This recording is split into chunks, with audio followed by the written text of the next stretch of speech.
For the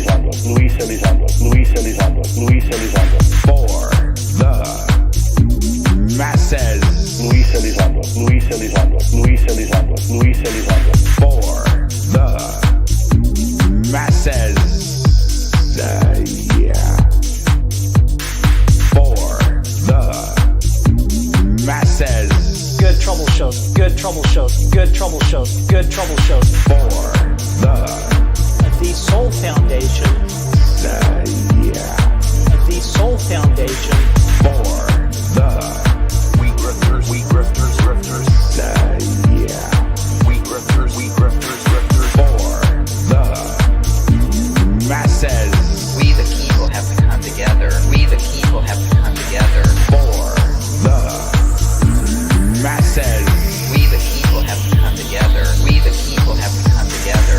Hi everyone, here and around the world. Tall white, Nordic, tall white, Nordic. Hi everyone, here and around the world. Tall white, Nordic, tall white, Nordic. The tall white extraterrestrials. Nordic, the tall white extraterrestrials. Nordic, the tall white extraterrestrials. Nordic, tall white, Nordic, tall white, Nordic. UFO disclosure. UFO craft and bodies. UFO disclosure. UFO craft and bodies. UFO disclosure. UFO craft and bodies. UFO disclosure. UFO craft and bodies. People who might not buy everything you're saying, who are skeptics, have said over and over again, he has no first-hand knowledge.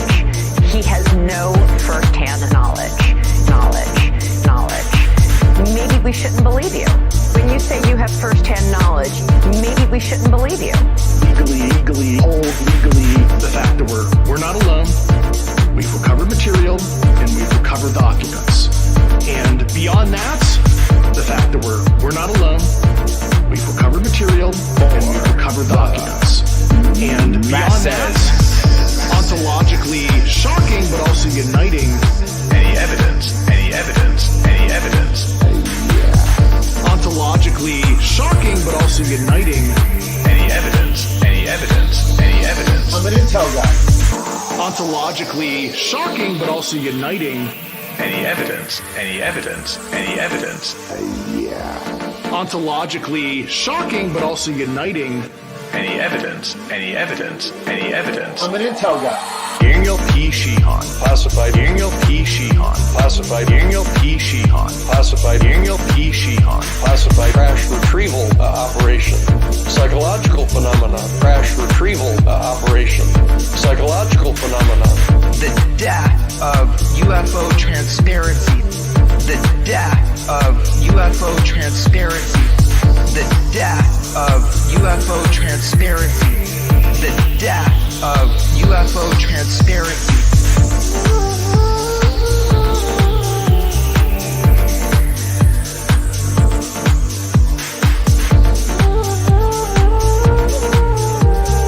For the masses.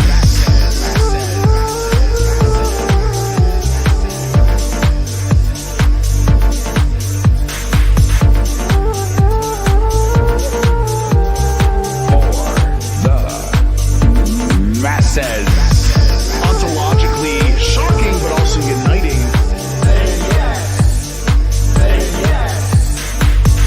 Ontologically shocking but also uniting. Ontologically shocking but also uniting. Ontologically shocking but also uniting.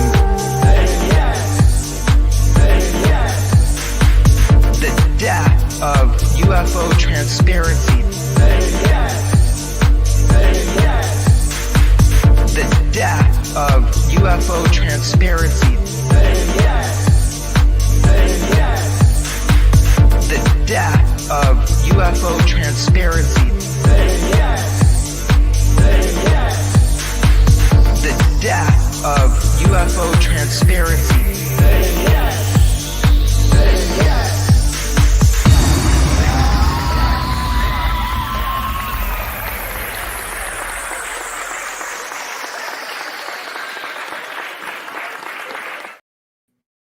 Greetings and salutations, friends, and welcome back.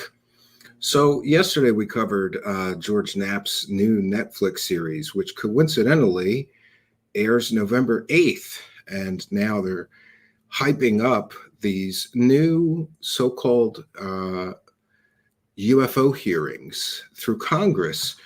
And I, for one, just want to know from a governmental source, how much money is the United States government going to waste on the evidence-free claims of two career-long grifters who sell fake alien stories? How much did we waste on the David Grush hearings? Was that tens of thousands of dollars? Hundreds of thousands of dollars has been wasted by our taxpayer money?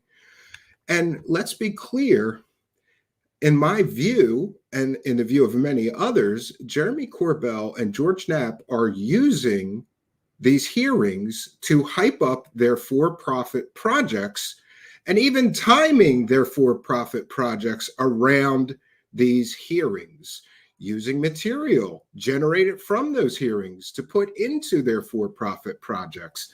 These two UFO clowns are grifters. And it's fine if they want to be con artists, scamming grifters, but why are my tax dollars going to help support them? And further, how much money is Jeremy Corbell allowed to make off of stolen classified material, which, by the way, I don't believe any of it is aliens, but it's still stolen from classified government sources? Because for those unaware, if, for example, a Reaper drone takes a video of a balloon flying past it, even though it's only a balloon, it's still a classified video because of sources and methods. It's a classified platform, a Reaper drone is. And it is completely and totally illegal for somebody to take that video and give it to Jeremy Corbell. But yet Jeremy Corbell is allowed to profit from those videos that are being taken somehow. And by the way, we know that some of that material, or at least we have very strong suspicions, I'll put it that way, that much of the material that Jeremy Corbell has been using in his for-profit projects came from some members or people associated with the UAPTF, the UAP task force. And so, you know, I'm just left perplexed. Like, how can Jeremy Corbell, I always say this, like, where can I sign up to get the Reaper drone videos or still images taken from Reaper drones, from videos that appeared in classified briefings, so that I can make a UFO documentary around them and get rich? You know, there's something that's not right here, which leads many people, I'm sure I've seen Jeremy Rise, alien scientists, and dark journalists and other pretty influential thinkers saying that this is a CIA op. It has to be, because this is completely and totally bonkers. You don't just let somebody keep getting leaked classified material. And let's be clear, just because it's classified doesn't mean it's classified because, holy shit, that's an alien spacecraft that Reaper drone took a photo of or a video of. No, you know, and the other thing is, if there's videos of unmanned aerial vehicles, UAP, whatever you want to call them, UFO, that are taken from military vehicles or military observation decks, such as the platform which took the so-called jellyfish UFO, then that is taxpayer-funded government property. Why does Jeremy Corbell exclusively get all this stuff and profit from it? But it's gotten to the point of complete and total ridiculousness. But before we get into the video, which is a laugh riot, because Jeremy Corbell is using David Wilcock-like tactics, claiming that his life is in danger. And by the way, we know for a fact, at least I believe I know for a fact, that he lied through his teeth in this video, because he said he went to the local police because that's how serious these death threats have gotten. Well, I checked with multiple addresses that I'm aware of his, with all the local police, and I can't find a police report. So, and by the way, maybe I talked to the wrong people. At each police venue. Maybe they were unaware of the reports filed in a certain way. So I'm here to challenge Jeremy Corbell. Release the police reports. Let's see the police reports. He said on a monetized YouTube video that he went to the local police because of these death threats. Well, then there would be police reports. Why can't I find them, Jeremy? Now, it could be just because I'm a piss poor researcher somehow. But generally, when I go to a certain police jurisdiction and I have them do a record search for somebody's name, and by the way, I have his name, his birth date, and various addresses, no police reports. Why is that? Does this mean that Jeremy Corbell is lying on a monetized public live stream on YouTube about going to the police about death threats? I think so. And I'm entitled to my opinion until Jeremy Corbell mans up and shows us the police reports. And don't go get a police report done next week, Jeremy. You already posted this video where you said you already went to the police. So it's got to be sometime in the last couple of months or weeks that you had gone to the local police over concerns for your safety.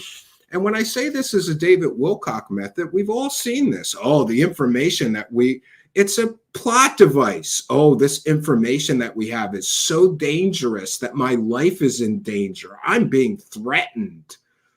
And yet nobody from Bob Lazar to Jeremy Corbell to David Wilcock or Corey Good ever prove that there's real threats taking place. In my opinion, this is a grifter talking point plot device. And they use it to make people, to dramatize things like, oh man, their information must be really important. Oh, we've seen Stephen Greer do this too. Stephen Greer went as far to say that several members of his team, people that worked for him, got assassinated. Well, when you dig into those cases, and especially if you speak to their family members, what you find out is they died of natural causes, and their family members have no idea why Stephen Greer would be using the tragic death of their family members, even though it was natural causes, to sell fake UFO stories. But this is the level of the despicable, scummy nature of these people. Like, you have somebody work for you that dies, and your first thought is, hey, I can weave this into my bullshit, right? I could tell people they got murdered.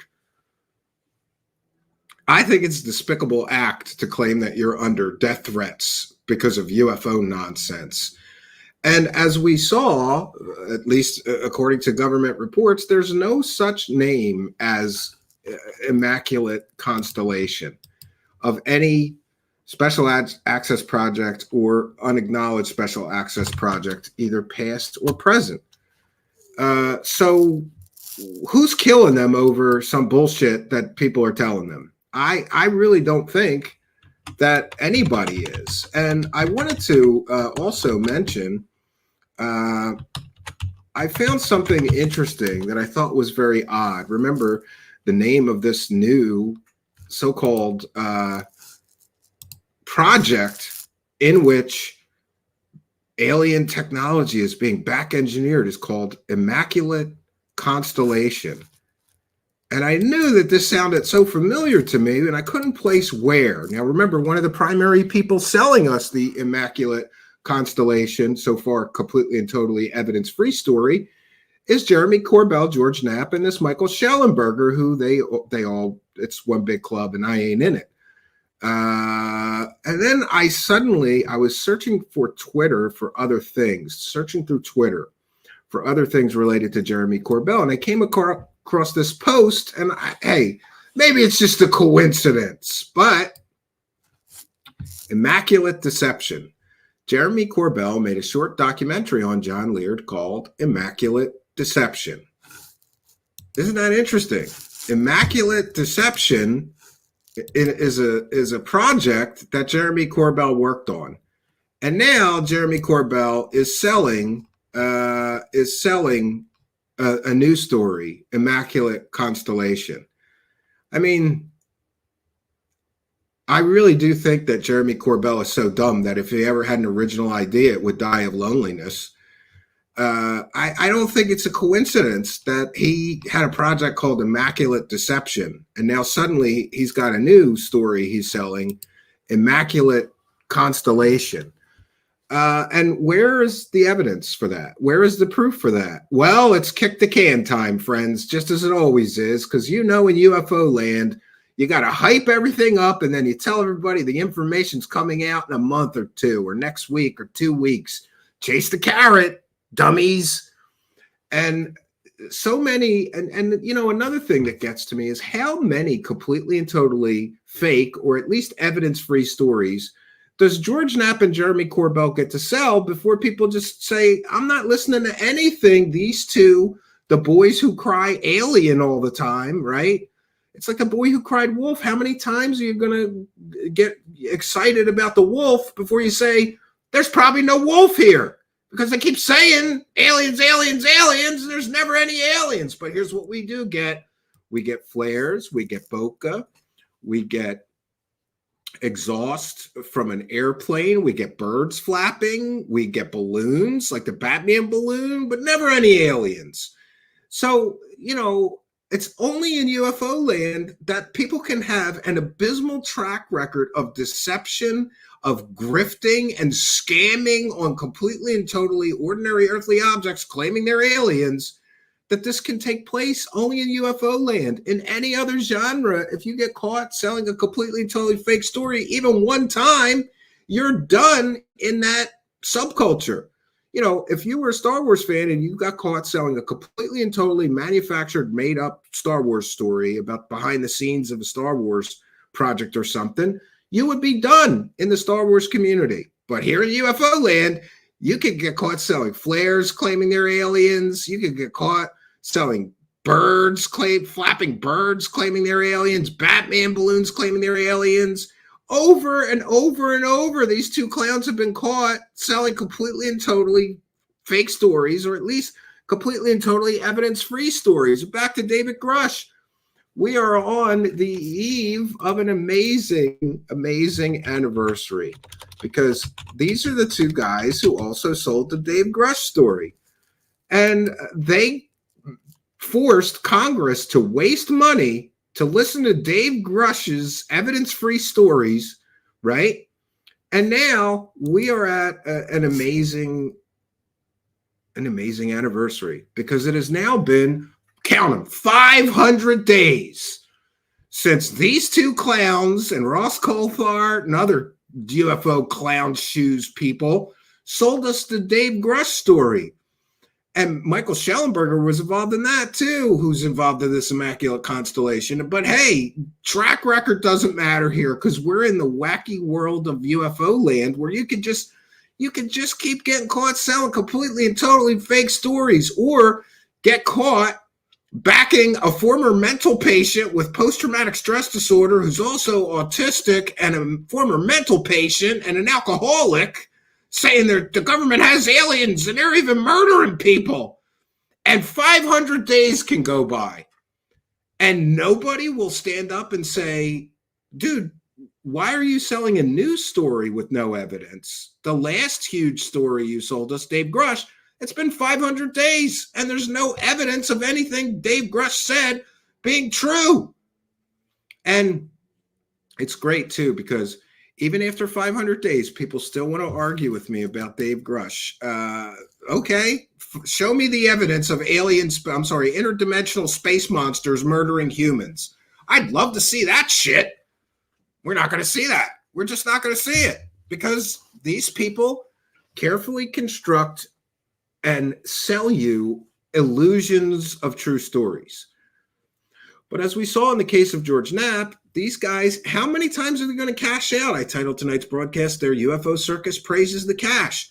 Jeremy Corbell praised the cash on this Patient 17 documentary. Do you know what that was about? A foot doctor who has no business doing surgery on people who claimed they were removing alien implants. And I've said it before, I'm going to say it again.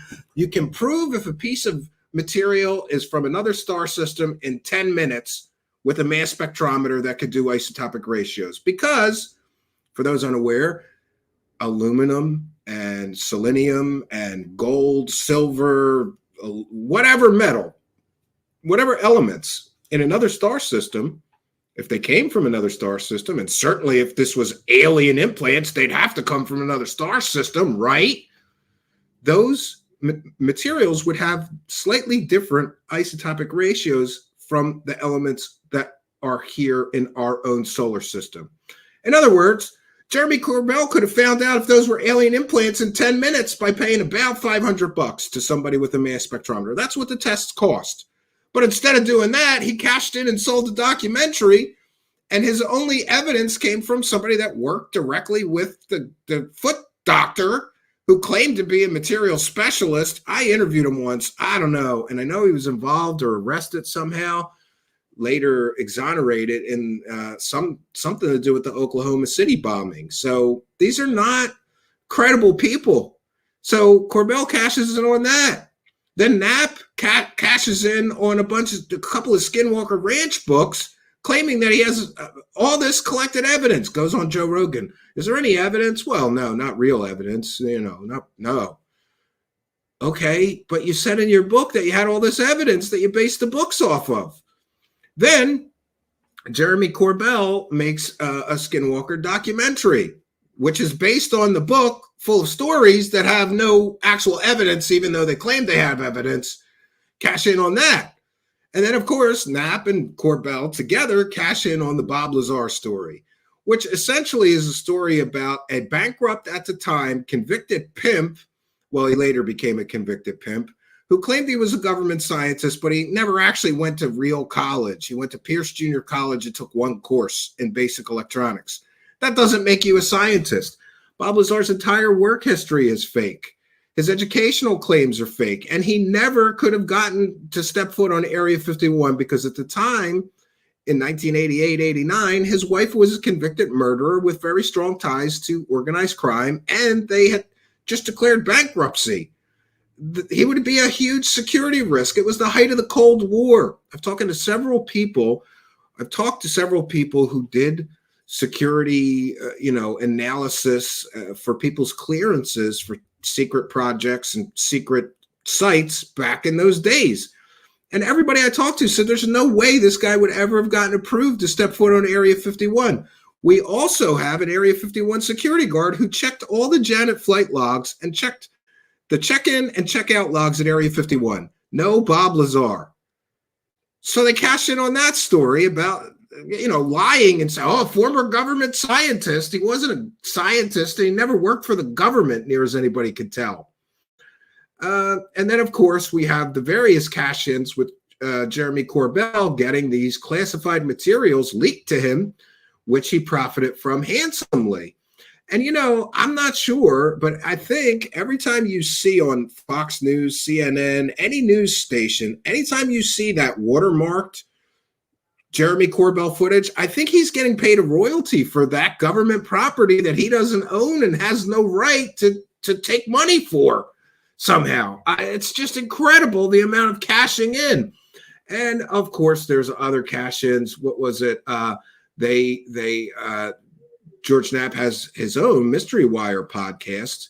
Then they start the monetized, weaponized podcast. Everything is monetized. It's wonderful. Then they do a TMZ project full of not UFOs and fake shit, right? And in that one, that's the one where Jeremy Corbell claims he doesn't get any money from UFOs.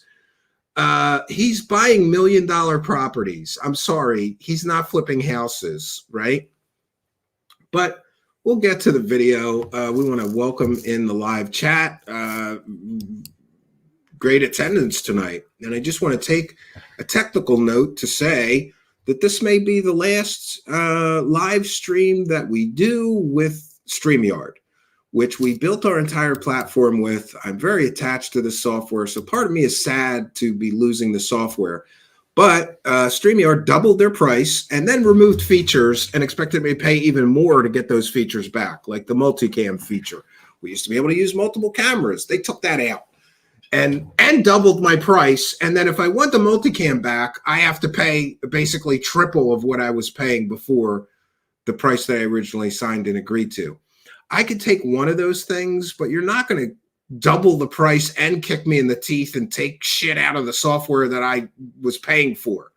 This is exactly like, I remember another situation. By the way, I am so passionate about great software. There was audio. digital audio workstation software called Cool Edit. And Cool Edit was bought by Adobe. And Adobe did the same thing. They took out the feature of the software to use USB microphones. And this is quite a while ago, before USB microphones were very, very popular. But still, I was a registered Cool Edit user. Adobe buys it. I was going to buy Adobe. And in fact, I did. And then I was like, why aren't any of my USB microphones working? Oh, because you have to pay an additional fee to get that capability you used to have back. This is not innovation. You're not like making the software better, therefore people have to work on it, therefore we have to charge you more. You're removing features and then charging people a ransom to put them back in. So I just want to put on the record, fuck StreamYard. This is probably our very last show with StreamYard. Next week, we'll be returning with all new software, new bumpers, new music, a lot of new backgrounds and other new enhancements. And the new software we're using, it's called EVMux. Message me if you're a show host and you'd like to get a discount code. They were very gracious to me, very kind to me, walked me through a few problems. I've been testing it for several days, 3 or 4 days now. I think we're good to go. I was almost going to do it tonight, but I want to do a Patreon bonus video off air, recording it, just to make sure everything's working and I know how to work all the buttons and navigate from the beginning to the end of the show. So that should be coming sometime this weekend. But as of Monday or Tuesday, we're returning with new software. So let's put our fair use banner up. This is a transformative work. We're educating the public. And that migration is something of a nightmare, friends. I don't want to have to do this. But just as an example, the new software is going to cost 20% of what StreamYard wants to now charge me. So not only are we going to get better software with more capabilities, get the multicam feature back, it's going to we're only going to pay, we're going to save 80% on our monthly bill for the software. I think it's a win-win, but realize that there's many things that show hosts have to do off air that you don't realize. Like, it's going to take me 18 hours to copy all of our bumpers and import them into the other software. I'm going to be working steadily all weekend on that. So this is a transformative work. We're educating the public and we'll be providing commentary. We're using this video to educate the public on these two UFO clown show runners. Because now we've reached a point of total, like, we're into Stephen Greer level of stupidity and David Wilcock level of stupidity. Oh, my life's in danger because I released the name of a project that's secret. Well, that project name doesn't exist, sir. Oh, no, they're threatening me. I went to the police. Oh, really? Because Steve Campion went to all of your local police jurisdictions to get those police records. There's no record of Jeremy Corbell, any police reports about threats being made against him. And he says it very clearly in this video. We're going to press him on that. Show us the police reports. Jeremy, are you that dumb? You don't know that if you go to the police and say, excuse me, people are threatening my life, they're going to fill out a report and it becomes public record? You dumbass. All right. So this is weaponized episodes. Wow, they're already up to 60 shitty episodes. Jeez, God, time flies when you're grifting and having fun, right? Yeah. Let me answer this question. My Pedota Tumba says, be a pirate and never update the software. That way you don't have to deal with paying a lot of money. Look, I'm a computer science guy and I highly believe in paying for the software that I use. I very rarely in my entire life have ever used pirate software, except for maybe when I was a kid and didn't know better and didn't have any money. Remember, there was pirate BBSs. You could get the latest disk images for your Amiga or whatever. Maybe I did a little bit of it when I was 14, but as soon as I had money, I realized the importance of software. I always pay for it, and I like to support people who make good software, very passionate about software. The other issue is that the software we use is cloud-based. In other words, you can't pirate it. It's cloud-based. You have to log in, but I appreciate the sentiment. All right, let's get into this video. We're not going to cover this whole thing because it's just so stupid and ridiculous, and you're going to lose IQ points the longer you listen to Idiot Corbell ramble. I think the most important part of this is the claims that his life is in danger. I've said it before, and I'm going to say it again. Jeremy Corbell is about as credible and believable as a crackhead in Philadelphia, in the inner city, in the hood, holding up a gas can and begging you for gas money. In fact, I think I would believe a crackhead holding up a gas can asking me for gas money before I would believe anything that Jeremy Corbell says. And that is mostly due to his abysmal track record. How many fake stories has he sold us? In fact, every story he sold has been fake or largely fake, or a big nothing burger like the Grush story that fizzled out with zero evidence ever presented.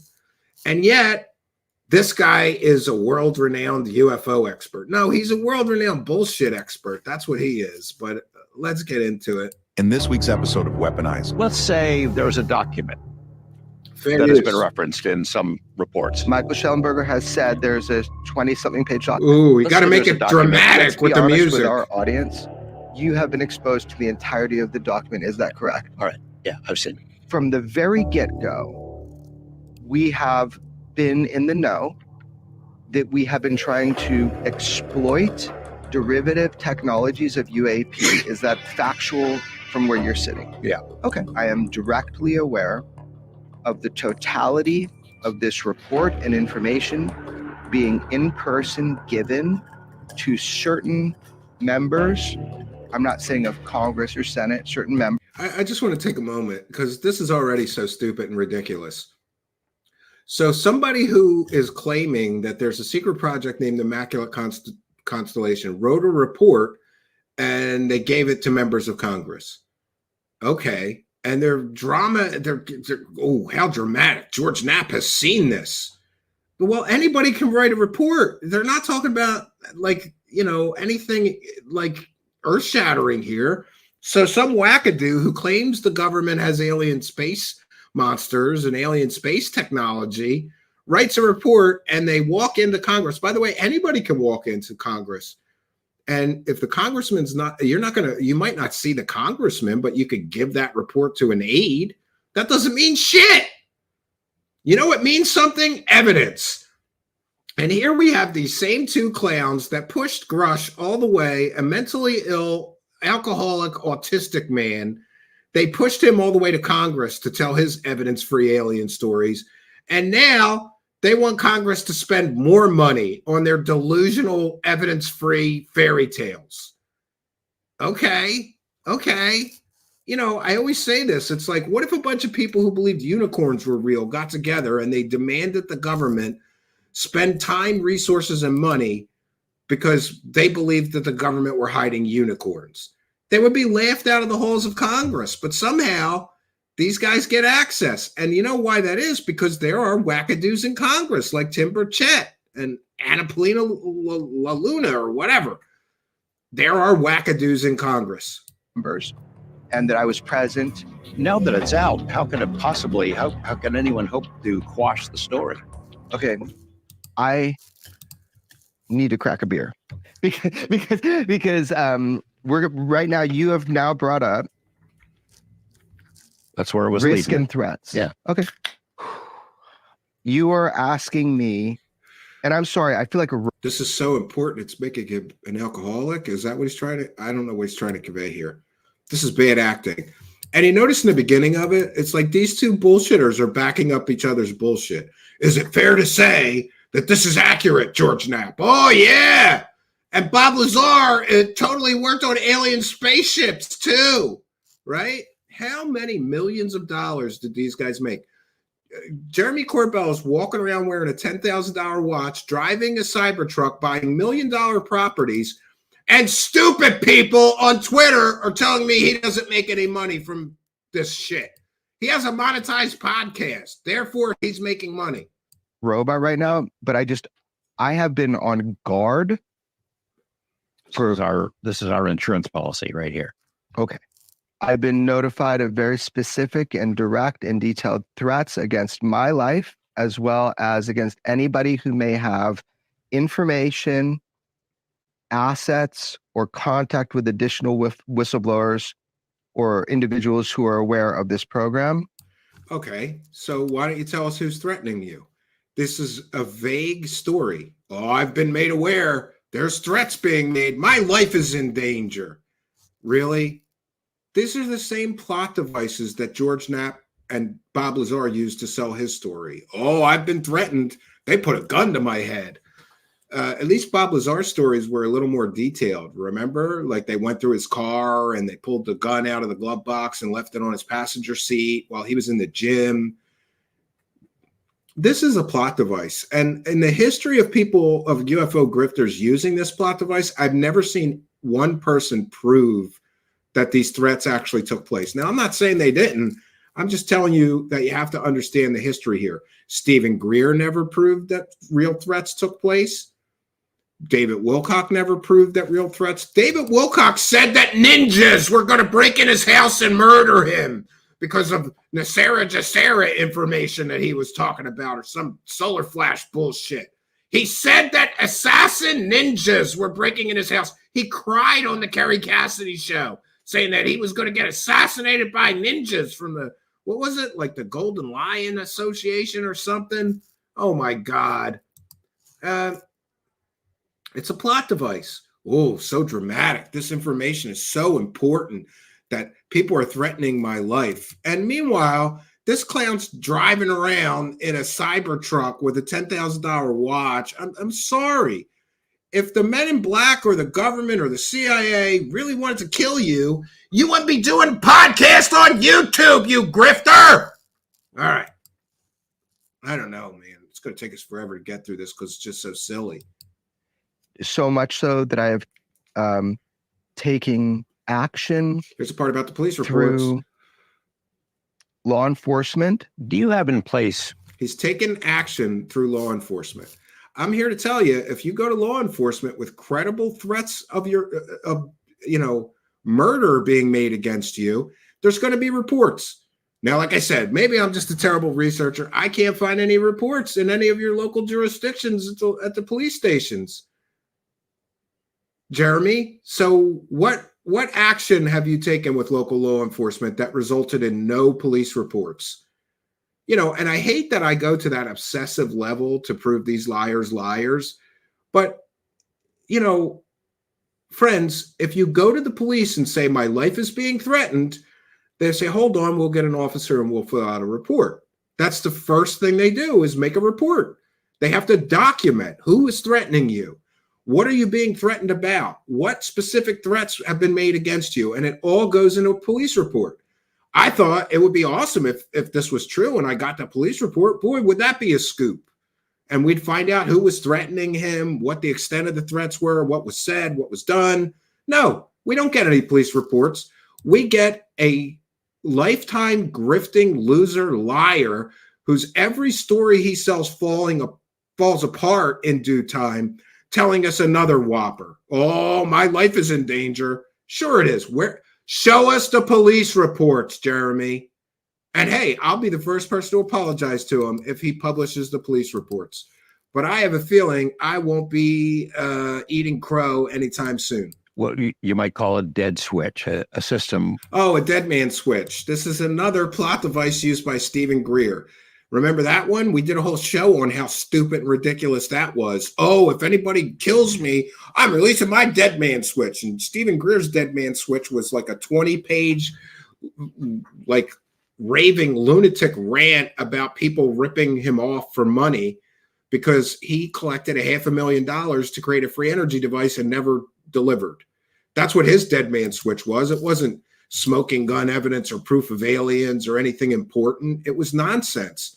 So, one of the things you notice in UFO land is the grifters all steal plot points and plot devices from each other. The dead man switch, come on, Greer already did this.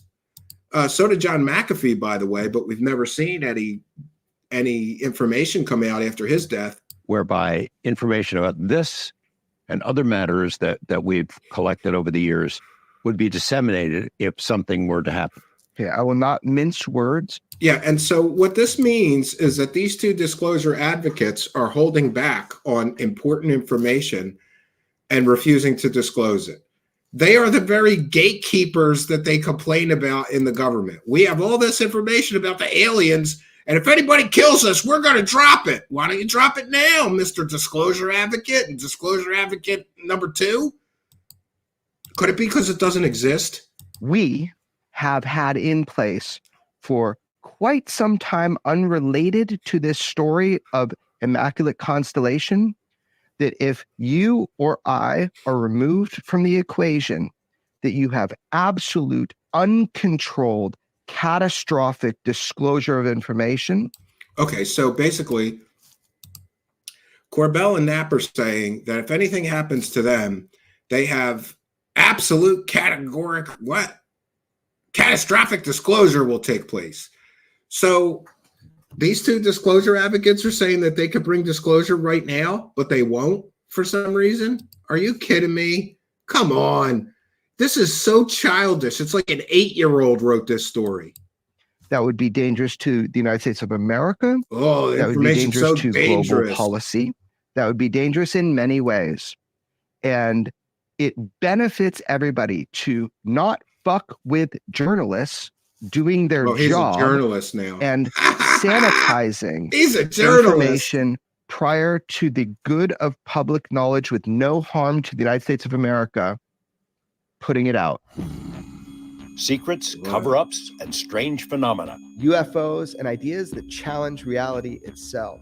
All these mysteries, all this time. Are we ever going to get to the bottom of these? My name is George Knapp. I dig into news stories that others can't or won't. I'm Jeremy Corbell, and for some reason, people tell me things they probably shouldn't. Yeah, fake things, And so who this cares? Is weaponized. Oh, Jesus. This is Weaponized. We're coming to you from the House of the Rising Sun. That's what it looks like. This brothel where Jeremy hangs out. Is that where we are? Oh man, I mean the whole world is against me. Why you got to do that? But yeah, this is a great hotel, great room. I love this. It's like it looks like The Shining or something weird. Yeah. There's a lot of stuff going on, and I thought maybe we could bring our viewers and listeners up to date on. We're gonna bring everybody up to date. Interest in.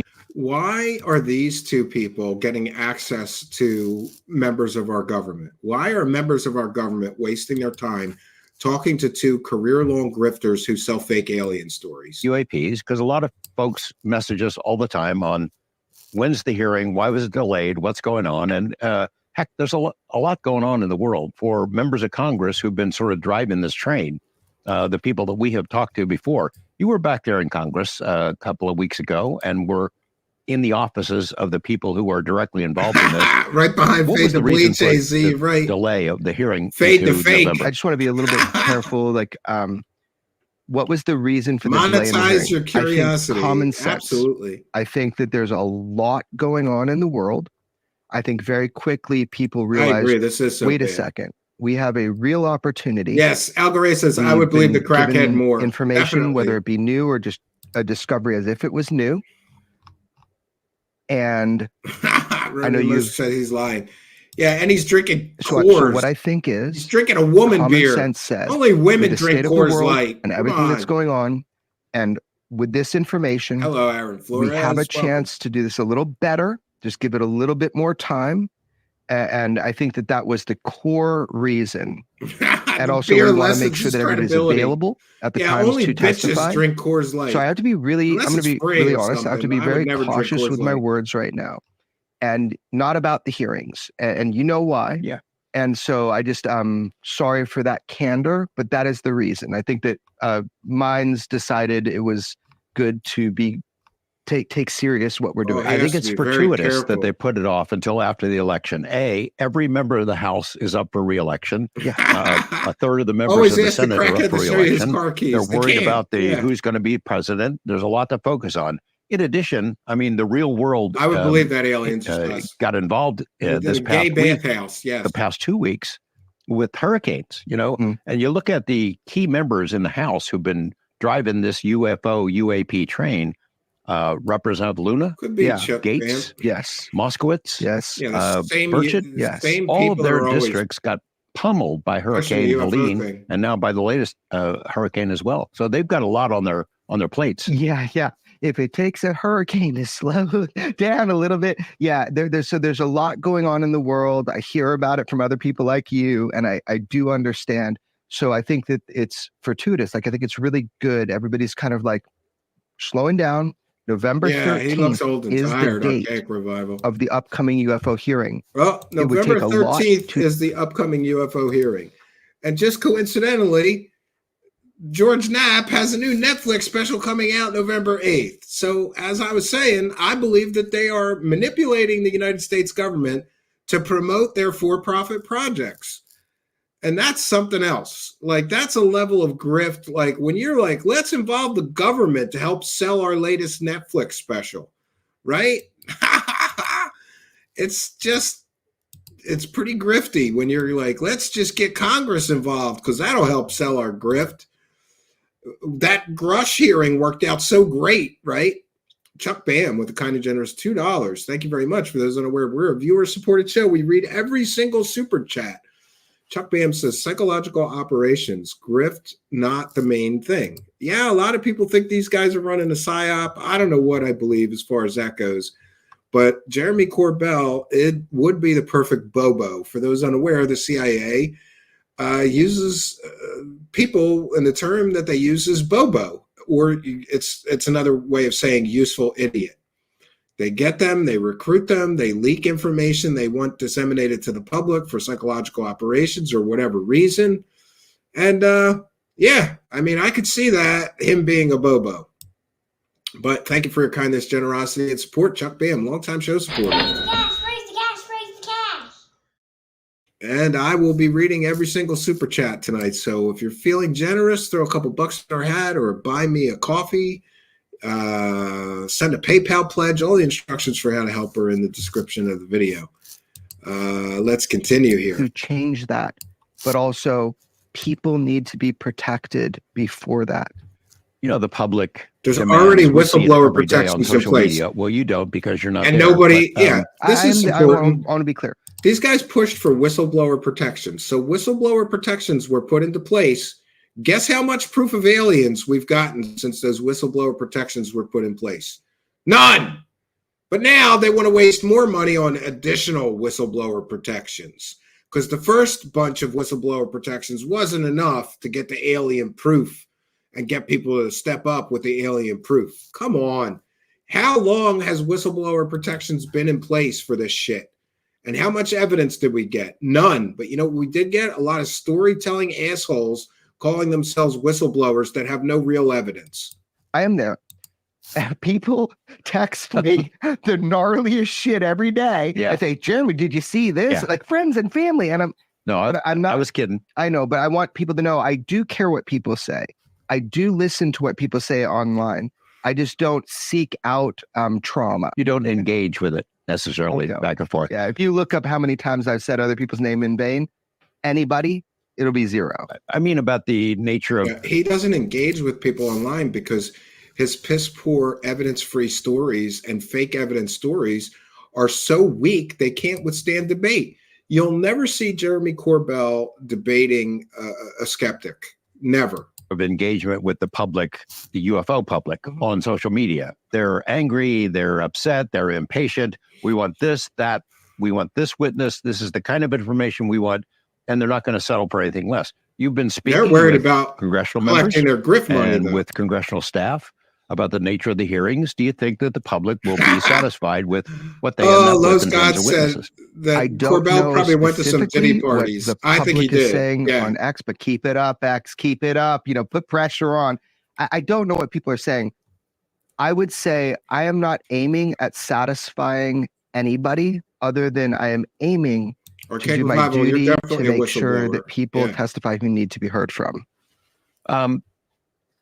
A two-word program popped up in the international media in the past couple of days. And there's a lot of speculation about who knew what and when. Can you walk us through how far back you heard about the nature of that program, how far back you heard the name of that program, there should be a price and how legit to pay for the lying and information stealing is? In particular, this one whistleblower has been mentioned. the short answer is fuck no. But I will say that information will continue to come out about. I agree. Immaculate It's very hard to constellation. keep real whistleblowers I think alive. there are smarter people than me that will be able to hyper analyze things that you've told me about. He said he thinks there are smarter people than him. Yeah, I know some Down syndrome kids that are smarter than Jeremy Corbell. Chuck Bam with a kind and generous $2 super chat says Knapp Jeremy self-funding psyop C-Lie-A. C-Lie-A, yes! Raise the cash, raise the cash, raise the cash. All right, and I forgot to mention, thanks to all who inquired about our little cash clown who got pneumonia somehow. He's been out of school for 2 weeks now, but he was misdiagnosed several times. They finally got the right diagnosis. He's got the right meds, and he's feeling much, much better. So thank you all for your goodwill and prayers and thoughts and inquiries. He's doing much, much better. We're very confident he'll be returning to school on Monday. And I can't tell you how happy I am about that because I've been on house arrest for 10 days now. Rotary Motion gifted a True Seekers membership, and this is a good time to remind you to smash that subscribe button, hit the notification bell. For those unaware, when somebody gifts a free True Seekers YouTube membership, it gets randomly distributed to somebody who is a subscriber, but not yet a YouTube channel member. So there's your chance. Hit the subscribe button. You could win a free membership tonight. Thank you, Rotary Motion. That's $5. Thanks for helping us to praise the cash. All right, let's continue with the bullshittery. That people are looking at, like when people look that up on Google and all that stuff. And I also promise that I will tell everything that I can, that you and I know as time goes on. But right now, I would say this is what I can say. So Mr. Disclosure Advocate has all this information, but he can't give it to us. The man who wants complete and total government transparency won't be transparent himself about what he knows. This is a problem. It's a plot hole. Michael Schellenberger, who I have never spoken with before, got it right. What he reported is 100% accurate. Look at what he reported, and I'm verifying that is 100% Some accurate. wackadoo told me reported was That's accurate. what he reported. You got to read what he reported. Seems like a hell of a guy. Like really, after that came out, just like basically an emoji. Like that guy did good, but I've never talked with him. So he's independently doing his thing. I would say people should pay attention to what Michael Schellenberger reported on. And I think we're all in for a treat. Why should we pay attention to what Michael Schellenberger just reported?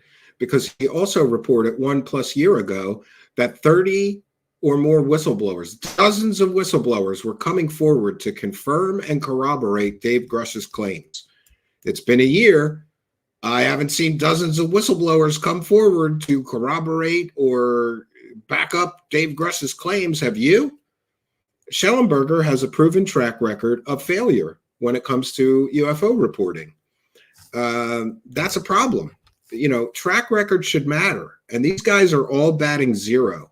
They're always crying aliens, but all they show us is shit like flapping birds, balloons, bokeh, drones, all man-made, normal earthly objects. Oh, the Batman balloon, that was one of my favorite. These guys are all batting zero.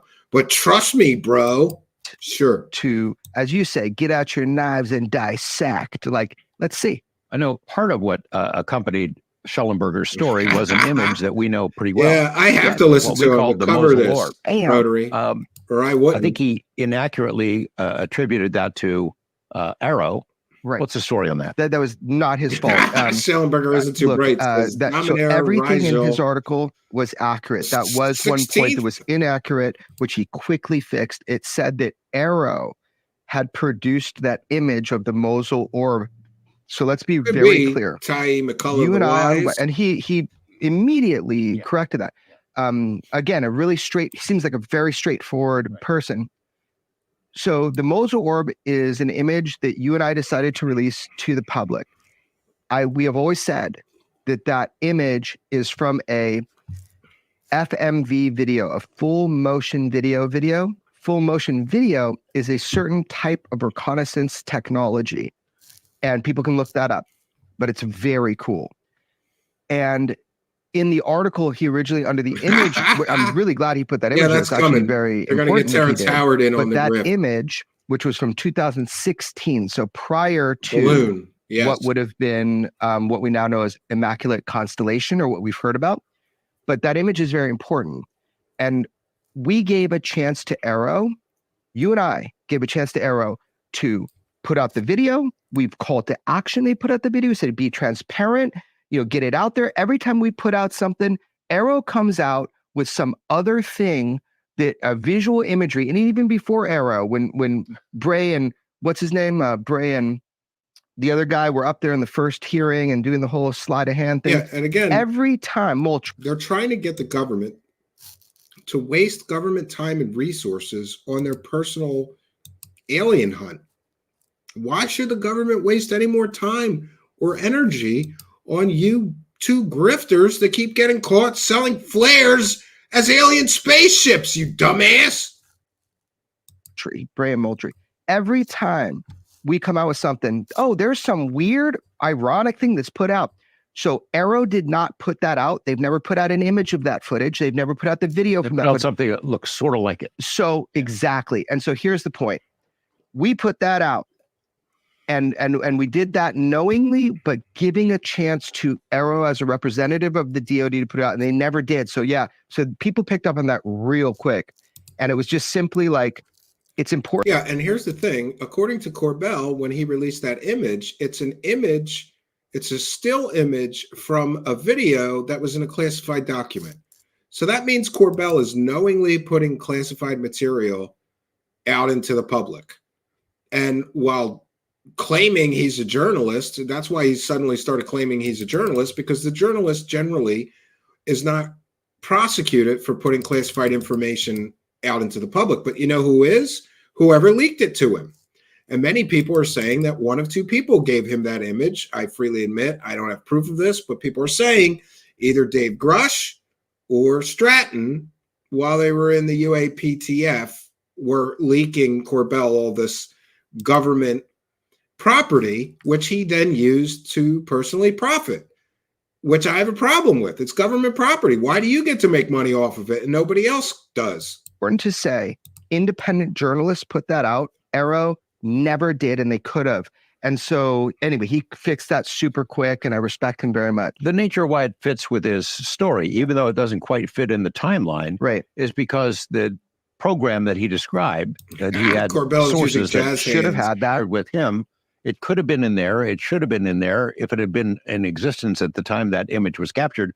But it fits into the parameters of the program that he describes, is that this immaculate constellation uses a lot of different kind of platforms to collect UFO, USO, UAP type imagery and collates it into one place. Agree. Is that Aaron right? Flores, Yeah, he's a liar. He passive promises and to lie. active, and so this is public. So if this program is as appears and described to the public, yeah, that's probably accurate. One of the primary missions of this program would be to acquire both actively and passively imagery from all sensor platforms in all domain.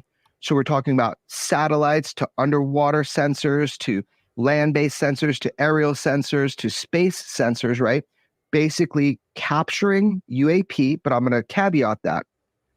UAP that is known to be not from any technologically advanced nation on Earth that is known to us at this time, which people call NHI, non-human intelligence.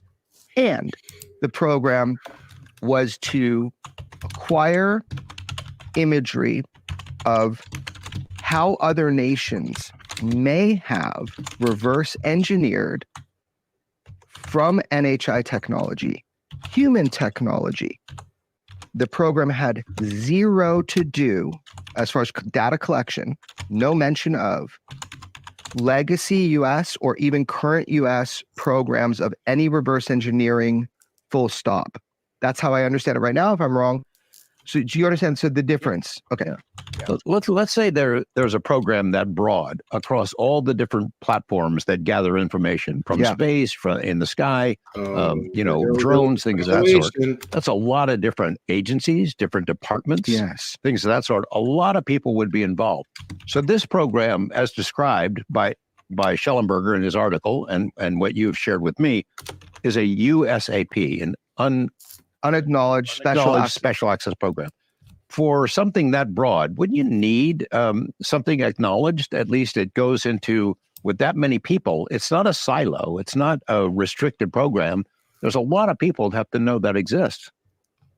Oddly, no. And that's what's interesting. So you can have a USAP, unacknowledged special access program, that acquires data and analyzes it from a broad spectrum, from Air Force to Navy to Army to satellite to underwater to drones. If there are archives of UAP information, you would then collate that, analyze it, focus it, reduce it, get it down. Yes, but if the government has UAP videos, they're more concerned with adversarial technologies and identifying who is running those unmanned aerial vehicles or drones or surveillance platforms or whatever they are. Just because the government is looking at UAPs and collecting videos and information on UAP sightings does not equate to alien. And these guys jump straight to aliens.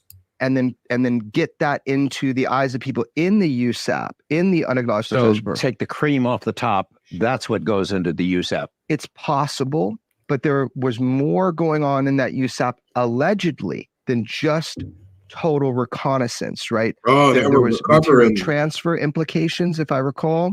There were things like that. So what I'm saying is, let the world get out their knives and dissect.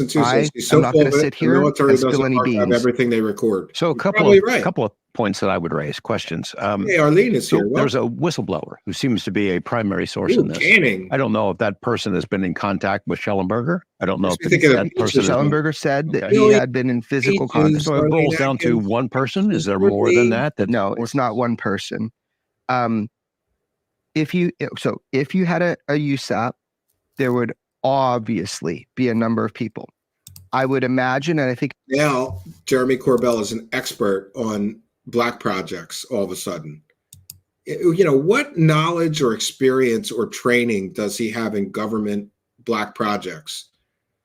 He's an expert in all things. He's an expert artist, an expert filmmaker, an expert journalist now, right?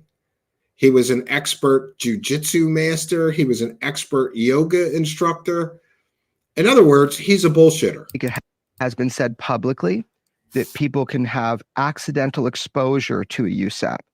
So I would imagine from there that you're saying, I'm not, that there is a whistleblower. Says, these guys act like they don't talk to each other all the time. There may be publicly stated that there is a human being, a person. No, I'm not saying male, not saying female, not saying what department, not saying inside government, not saying contractor. Sure, we can all deduce that from what was reported by Michael Schellenberger. No problem. You're asking me directly, are there more people that may be able to back up that information? I am telling you directly, and I don't need to tell you that, but I am telling you directly that yes, there are, but that is not for you or me to talk about, right? So it's just like, okay, you've got one person. Okay, so now they're claiming there's multiple whistleblowers that are going to come out with information. And we have to make sure that we keep track of the claims being made. Because so far there was claims by Schellenberger of one whistleblower who was going to come out with this information. Now these guys are saying, oh no, there's multiple whistleblowers. And both Susan Gao at the Pentagon and Dr. Sean Kirkpatrick said that this name does not exist. This is not a real program name. So for all we know, somebody made it up. Maybe somebody that had a project called Immaculate Deception made up Immaculate Constellation and leaked that information to Schellenberger, who ran with it. It doesn't mean any of this is real. It's just so childish and stupid. And why all this, these two are supposed to be disclosure advocates. Well, oh, we know all this information, but we can't tell you. Well, then you're the gatekeepers of disclosure. You're holding back disclosure, not the government, you assholes.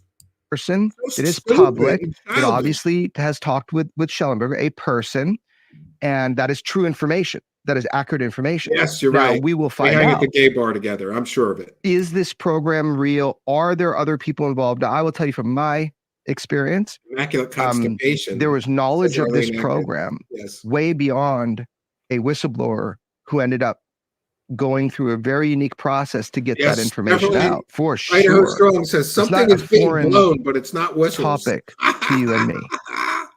Are you aware of how much information about this program has been shared with members of Congress? For example, Schellenberger's article has obviously been read on Capitol Hill by a lot of these people, especially the names that we mentioned who are interested in this subject. But are you aware of additional information that has been shared directly with members of Congress and or senior staff members? Yes. Monetize your curiosity. I think it is factually and important for me to say that I am directly aware of the totality of this report and information being in person given to certain members.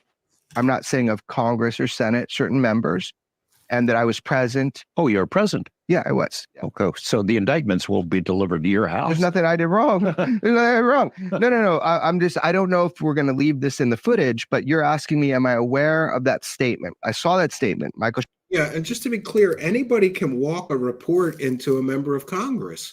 It doesn't mean that what's in the report is real, true, or accurate information.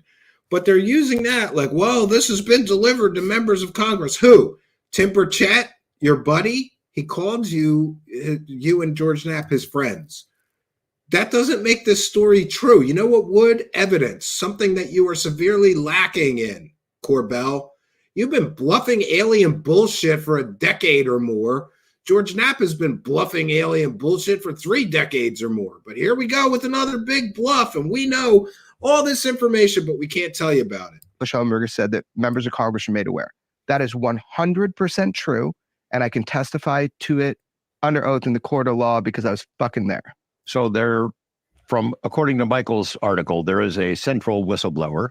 According to you, there are more than one source of this information. Yes. According to UFO the two of Ninja. you, information has been shared with members of Congress. Yes. And it Quantum appears for now jujitsu that this probably is real, control. that it's real. That it was Corbell said he invented for now. quantum jujitsu. For now. For now. Yeah. In other words, and fake do you have a jujitsu. sense of whether the people on the Alicia Hill here who've seen this said information are grifting motivated, scammers. are highly interested? Are Yes. they asking tough questions? I decline to comment. Let me ask you this. So let's say there's a document They definitely want to do that has been tantra referenced yoga. in some reports. Michael Is that the Schellenberger has sex said yoga? there's a 20-something page document. Let's say there's a document. I believe that it includes 3 interesting letters, ARV. So that, for me, as a longtime UFO guy, raises red flags. ARV, alien replication vehicle, something like that. Supposedly. Yeah, and it should raise red flags because we covered the ARV or alien reproduction vehicle extensively. And the only evidence for that was a single source, Mark McCandlish, who made a career out of talking about it and showing pretty drawings of it at UFO conventions for decades. He never proved anything. And it was a secondhand story. In other words, somebody came to Mark McCandlish and said, I went to this air show and there was a secret classified projects there and I got to see these alien reproduction vehicles. Then he described them to Mark McCandlish, who drew pretty pictures of them and did the UFO circuit for decades, talking at UFO conventions. And by the way, I'm pretty sure that the science behind the so-called ARV is bullshit. It was like highly charged copper plates somehow creating anti-gravity. People have attempted to recreate it. Guess what happened when they did? Nothing. So the fact that whoever wrote this report is using stuff from established UFO mythology that was never proven back in the day and still hasn't been proven is a huge red flag. For once, I'll agree with George Knapp. a vehicle that we have built based on recovered alien technology.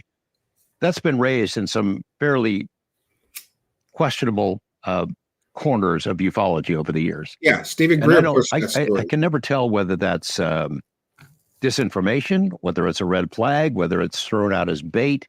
Do you have a sense of how real that is? Let's be honest with our audience. You have been exposed to the entirety of the document. Is that correct? All right. Yeah, I've seen it. Okay. Yeah. So with that said, you have been exposed to the entirety of the report, as they're calling it, right? From an individual. Yeah. Okay, great. So from that point, let's move forward on two things. From the very get-go, So Knapp we had have the report, but he been won't in tell the us know all that's in it. Again, we have been disclosure, trying gatekeeper. to exploit derivative technologies of UAP. Is that factual from where you're sitting? Yeah. Could Okay. be, Stargazer. We have also heard I like the that we have TRPV not designs made anyway. extreme progress, but that could be true, not true, correct? Right. Okay. Do you believe those two statements to be true? Yeah. Relatively. Yeah. Relatively? Yeah. Explain that. I don't know how much progress we made. Yeah, we don't know. Yeah. Okay, we don't know. But those two things we're sure have happened, right? Yeah. Okay. Then I want you to tell me why you are alarmed by the term ARV, because I'm alarmed by it too, but I just tell me because of the source where it came from. Where did the source come from? Some UFO people who are not entirely trustworthy. Were the first persons ever to mention that term? First persons I ever heard it from. Okay. In other words, so that's where we're at a point Stephen as Greer. journalists where we need to reverse engineer Right. some of these terminologies. Now, it's possible that terminologies have been used in public spheres and then adopted by military spheres. Yeah, I grant that. Sure. Or even horrible Sure. people get good information from time to time. Sure. The government heard UFO grifters using the term alien reproduction vehicle, and they decided to use that term too. Sure, very plausible that the government steals terms and terminology from Dr. Stephen Greer. Time is also possible, right? Right. Okay. So I don't know where we're going with this, but my point is you and I both have red flags based on the totality of the document that we have both consumed, correct? Let's talk about that a little bit because we have confidentially, we've received indications from people that we know and we trust who suggested there is risk in having this information. Okay. And I think Schellenberger has probably had the same thing.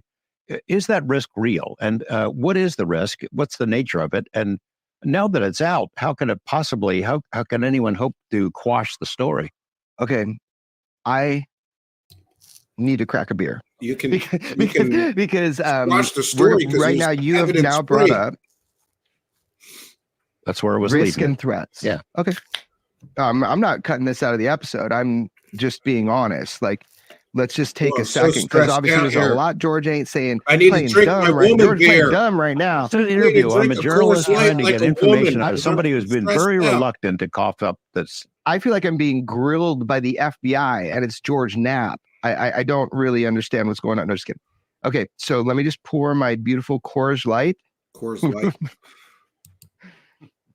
Trying to keep my slim drinking figure. Half a beer and half water. On purpose? He's drinking Coors Light on purpose? Okay. If we're going to get into this, I need to you are asking me. Lisa, and I'm sorry, I feel like a robot right now, but I have been on guard. This is our insurance policy right here. Okay. What do you need insurance from? Is there risk? Yeah, in I'd love to mentioning get the both name these of that clowns on program? the polygraph. Is there risk in reporting about it? Is there risk in even knowing information? Is there risk in He's even got a admitting gay you know ringtone. more that has He's not drinking been gay made public beer yet? and he has a gay ringtone. So I think we just talk frankly and then we go from there. I'm not saying he's gay, but he's probably gay. Maybe not. No, I think we do record this and then we go from there. So well, there's such threat. Have you had direct, put it this way, have you had direct communications with people in the intelligence world whom you trust, who told you, hey, this is red hot. This is really risky. This is dangerous. Yeah. Make the name, I've been though. notified of very specific and direct and detailed threats against my life, No as police well as reports. against anybody who may have information, assets, or contact with additional whistleblowers or individuals who are aware of this program. So much so that I have taken action through law enforcement. Okay, so where's the police reports? I wasn't able to find any. Not saying they don't exist, but you're the one making the claim. If you go to the police and say, my life is being threatened, they're going to fill out a report, Jeremy, you dummy. And that would be public record. I checked the public records in and around every place you apparently live in multiple jurisdictions. No police reports with your name on them about death threats to you. Does that mean that you're just making this shit up? To make sure that they are aware. And I did not put a lot of stock in it. And then I called 4 different people to advise me. And to my shock and awe, with actual knowledge of this program prior to it being announced, was told for me to take it 100% deadly seriously. And so let's really unpack that for 1 second. Give me a second to just say something. That program was outed by an independent journalist who has nothing to do with me. I've never talked to the guy prior to the release. Sure. And Yeah, I actually believe he haven't never him yet talked on to the phone. Schellenberger. Sure. They all work It was together. done legally and lawfully, which people will understand, hopefully on November 13th. I know for a fact that if you had talked about that program prior, that it would ping intelligence services. It is a real USAP from what I understand.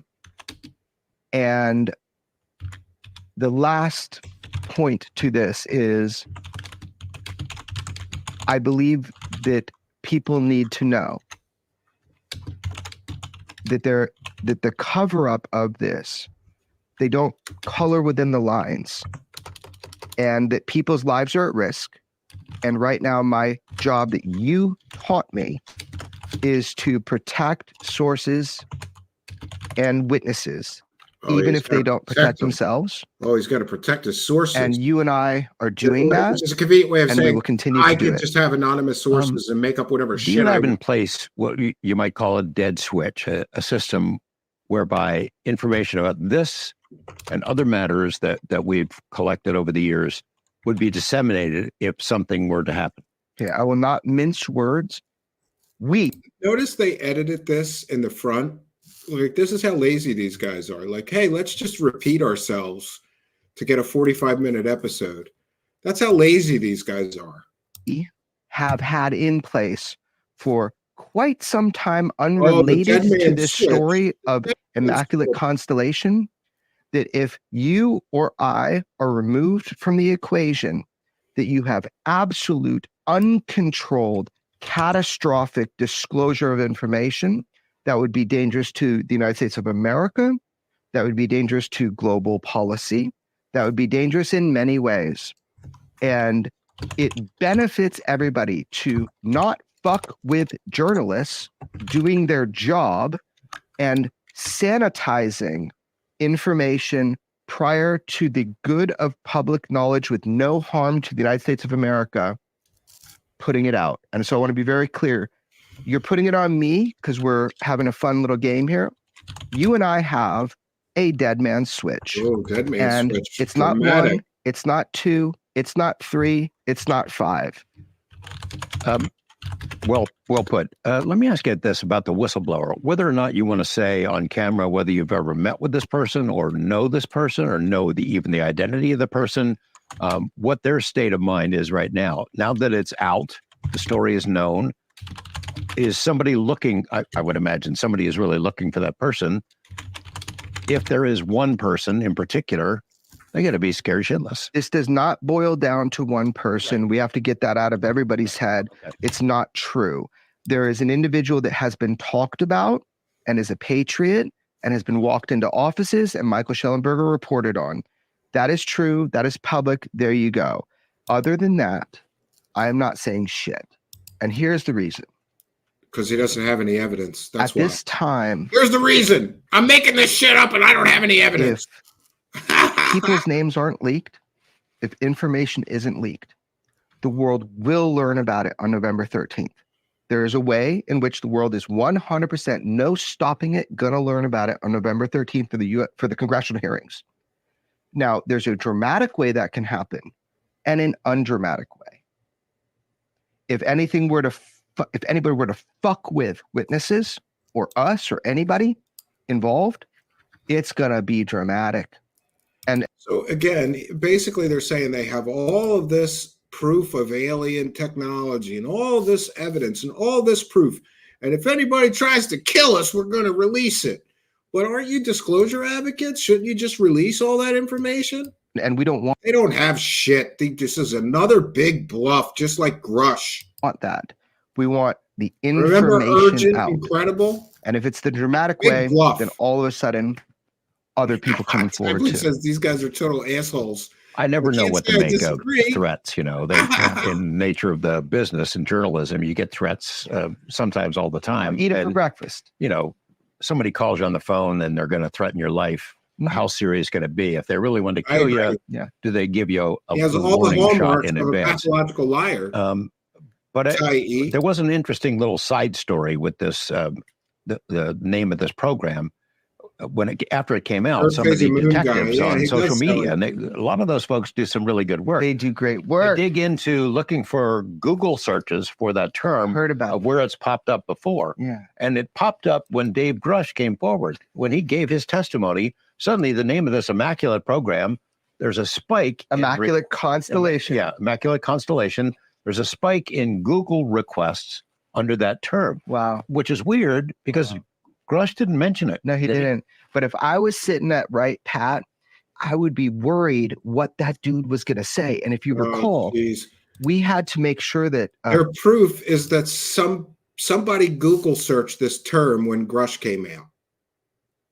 That's their proof. You know, talk about making a mountain out of a molehill, right? Danielle Ashley is here. Welcome, Danielle, who says, this looks like they're filming in a cheap murder motel. Yeah, it looks like a 70s motel. Chuck McCullough, former Inspector General of the Intelligence Community, the first ever Inspector General of the Intelligence Community. And for people that don't know, Inspector General is like the police of the intelligence community.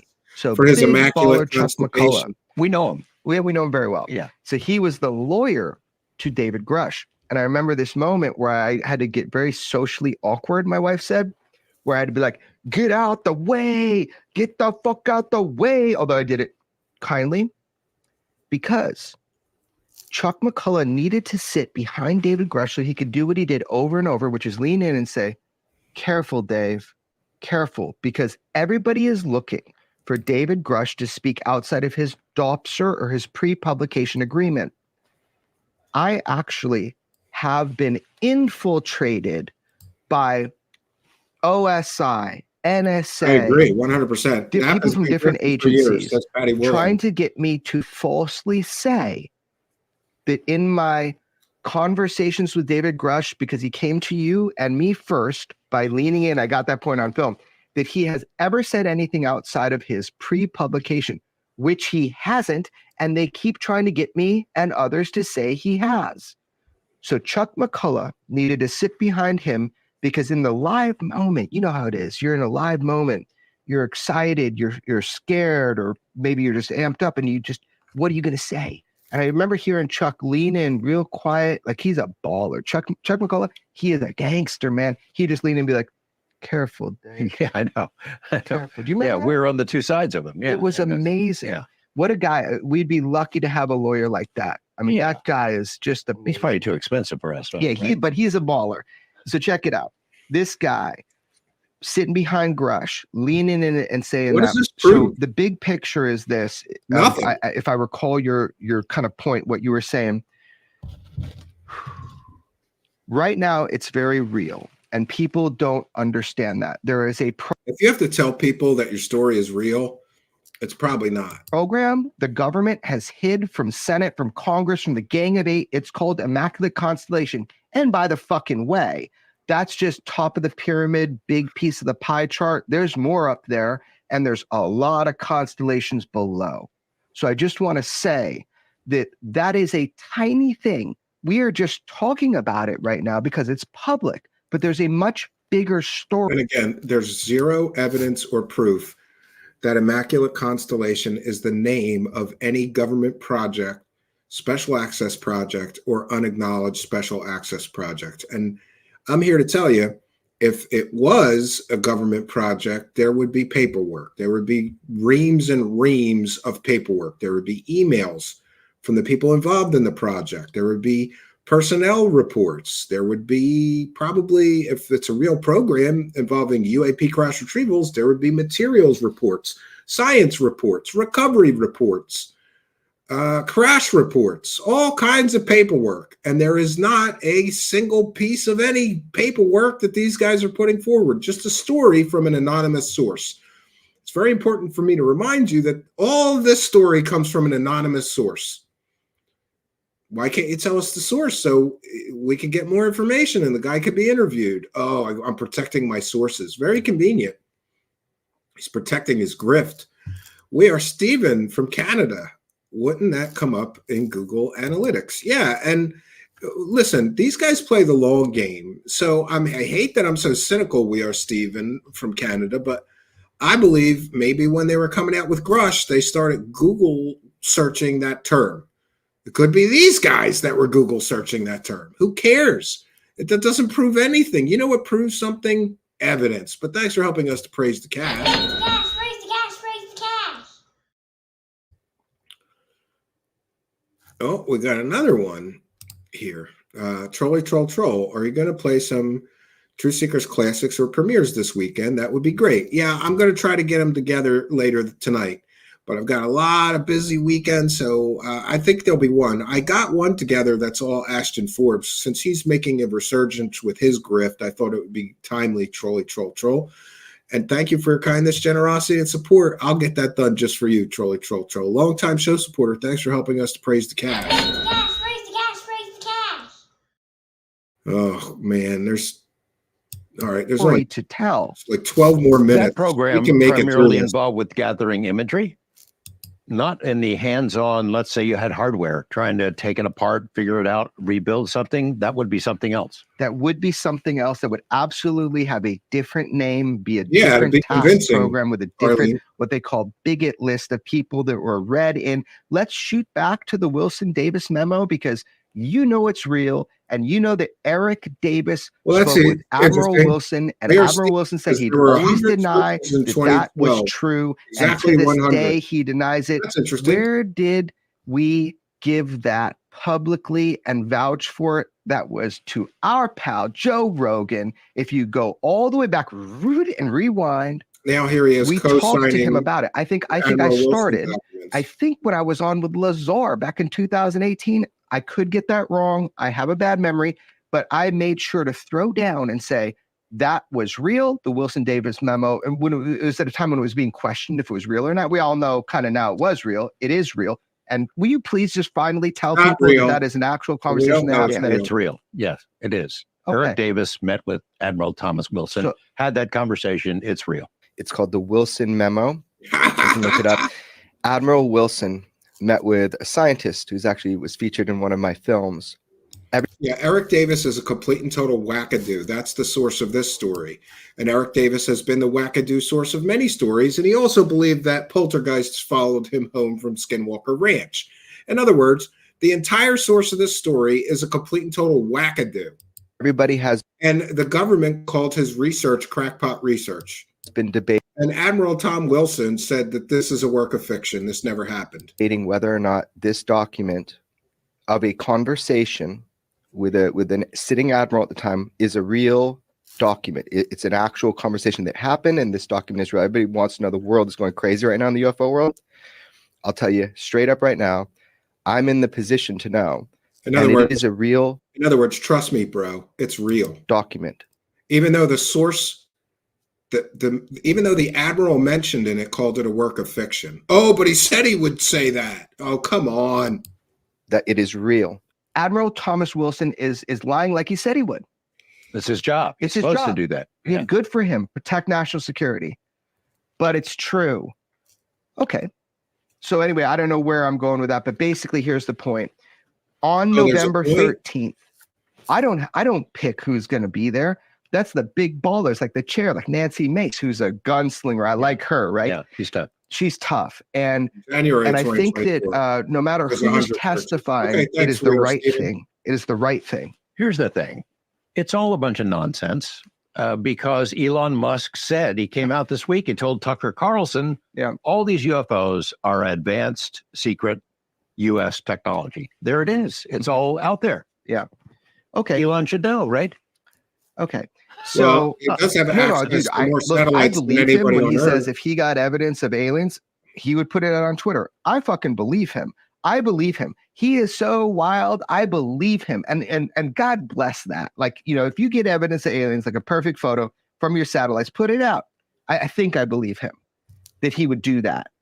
I don't believe for one fucking second He says he sounds that like he is Elliot not Rodger more from curious. And American I'm Dad. not going to say anymore, You but know, you I right now. believe for one second. That seemed like gaslighting to me, that he Okay. was saying this is all this stuff the pilots are seeing. Your opinion. Advanced. Not mine.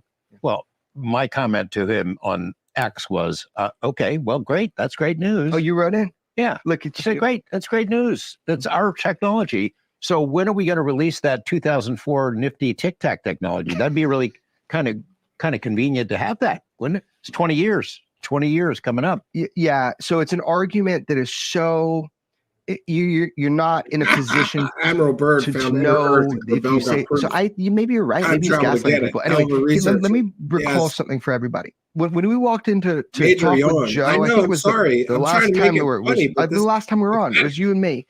I was ready to talk with him about how long the UFO thing has been going on, why this is not just our tech. I was like thinking all these things, man. I've heard him say some things saying that he thinks it's just our stuff.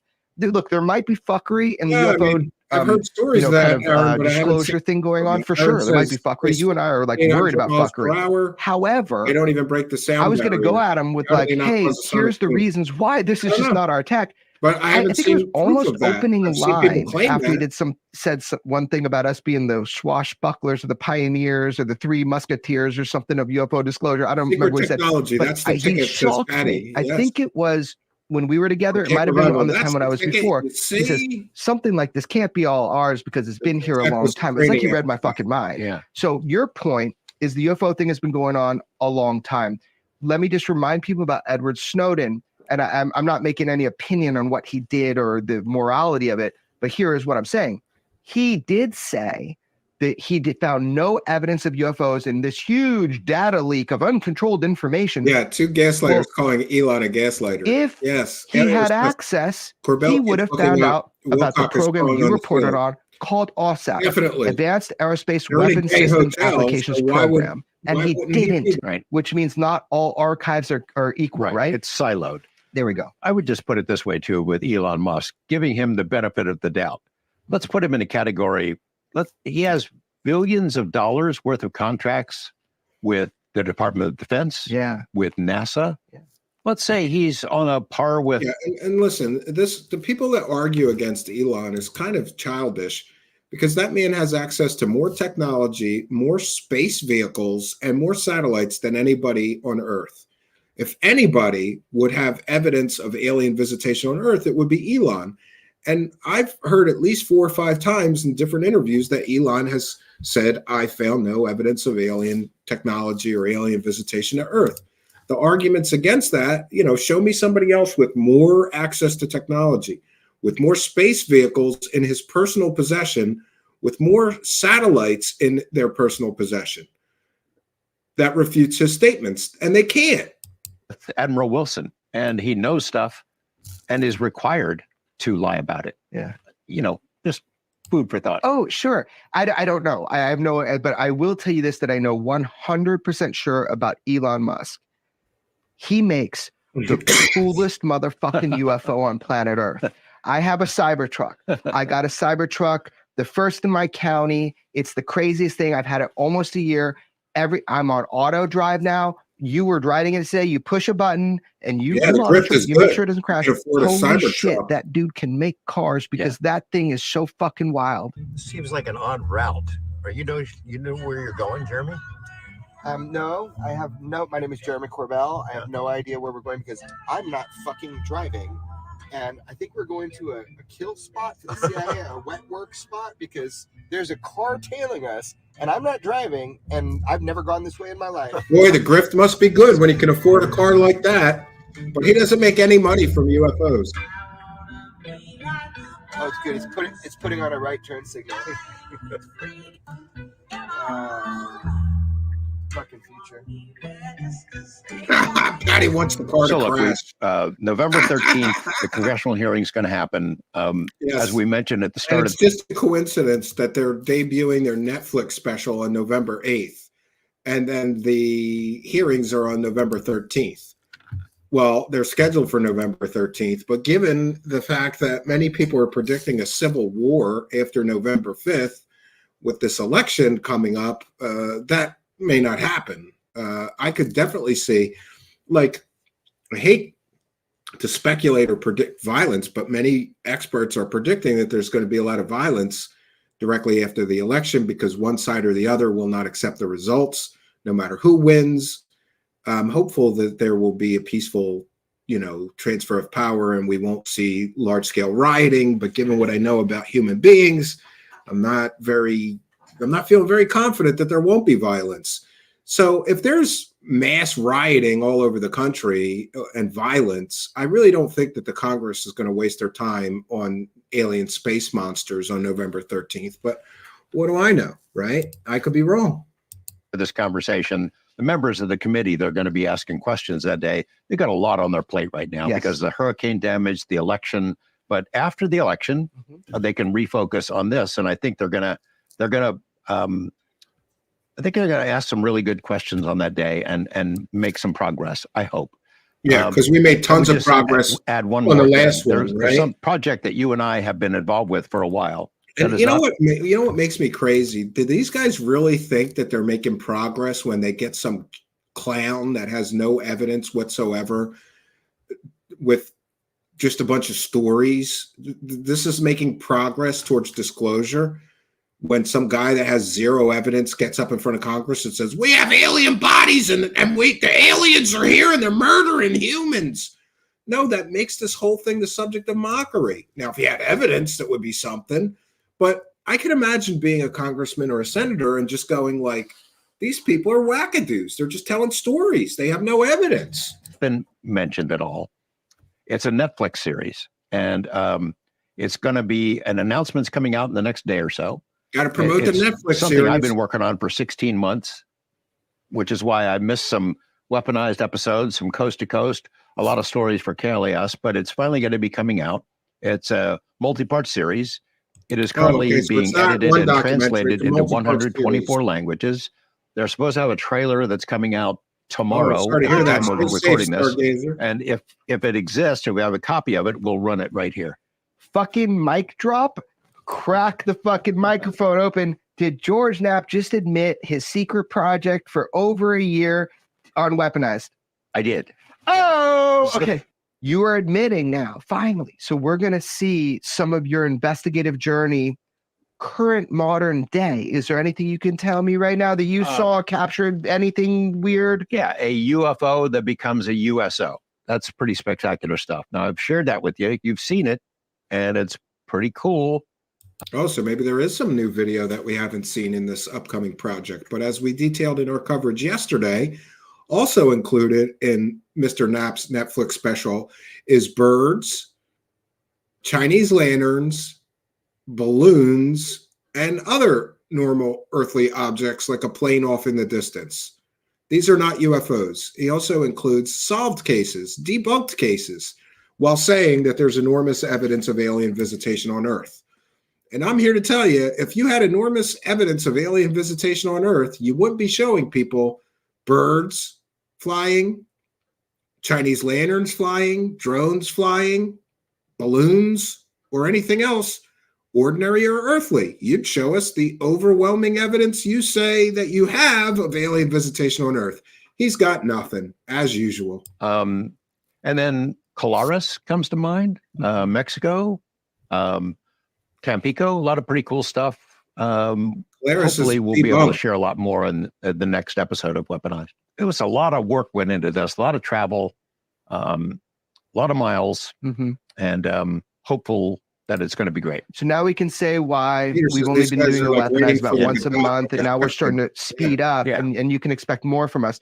I want to say something about November 13th, but I do want to finish with this, which is that we have been throwing down as hard as we could with Weaponized for an entire year. And then this year, we've been doing it like about once a month. What have they released? Nothing. And now we're going to ramp up, and I hope we get to keep doing this together. Oh, let's keep doing our show together. What proof have they released of their claims in a year? Nothing. Bullshit. Trust me, bro, evidence-free or shit evidence stories like flares being dropped that they claim were alien spaceships. It's so fun because I have a sense that we have barely scraped the surface of what you and I can report on visually to the public. Immaculate constellation is the beginning of a lot more to come. Oh shit, did you get the Netflix trailer texted to your phone? I did. So this is before it comes out a day. Yeah. Okay, I hope you like it. All right, November 13th, here we are, okay? I want to talk about this real quick. There are bright-minded, really smart people that are motivated and honest. As we detailed yesterday, this trailer has flapping birds, Chinese lanterns, balloons, drones, and misidentified planes off in the distance. That's his enormous proof of alien technology visiting Earth. It is just so childish and stupid. Brokers of information. I'm embarrassed for him that that's the best he could do in a Netflix special. They understand the need to protect sources, witnesses, and journalists. And they also, I believe, are fighting for the cause of true transparency to the American public. And just straight up from the names you've already said, the people from Nancy Mace, who's chairing it, from our friend Tim Burchett, from... Got to hype up this UFO hearing because they're going to try to make money off of that too. Representative Luna, everybody is really looking to do the best they can. This is going to be a powerful hearing, fingers crossed. But we need to, before it's going to be another nothing 13th, burger. We need to protect whistleblowers. We need to protect witnesses. And I will say we have to protect journalists. Including Schellenberger, who said that story. Yeah, he's probably, there's a bullseye on him right now. Straight up, there is. Sure. And, I know there are a lot of folks who are calling Congress, calling their elected representatives to gripe and moan and share their opinions about this or that right now, leading up to the election. Keep in mind after the election, too, to let these folks know on this congressional committee, the folks who are pushing the ball down the field that we support, Okay, awesome. Can we now watch your Netflix trailer? And can we share it on Weaponized? Okay. All right. Are we? And I'll dim this. And when you're ready, let's watch it like it's just TV. You are what we would classify as a whistleblower. Yes, that would be exactly what I am. I want to be able to. He's got another whistleblower with no evidence. This is the same guy who brought us Dave Grush. No evidence for 500 days. Good job, George Knapp. You brought us an evidence-free whistleblower. For 500 days now, Dave Grush has not proven any of his claims, and you and this clown Corbell brought us that story. But now he's got a Netflix special, so he's got a new whistleblower. Will that guy have any evidence? Probably not. Share this with the world. How can we help you break this story? There is enormous amount of... That's CGI. Is this the one with the bird? Evidence to suggest that we do have I believe that was the one with the bird. A non-human intelligence interacting. Reuse other shit. This one's a balloon, according to McWest. On this planet. We need to get beyond that obvious. Throw in Roswell, because that story just will never die. This question, are UFOs real? But what really matters? Why are they here? And what do they want from us? We can handle it, can't we? My name is George Knapp. People know me as the UFO reporter. Last UFO bullshitter. Here, the Pentagon debuted Arrow to investigate the UFOs. Arrow has found no evidence. If they would go to such lengths to discredit this topic, it tells us we're going to have to do it ourselves. We need solid evidence.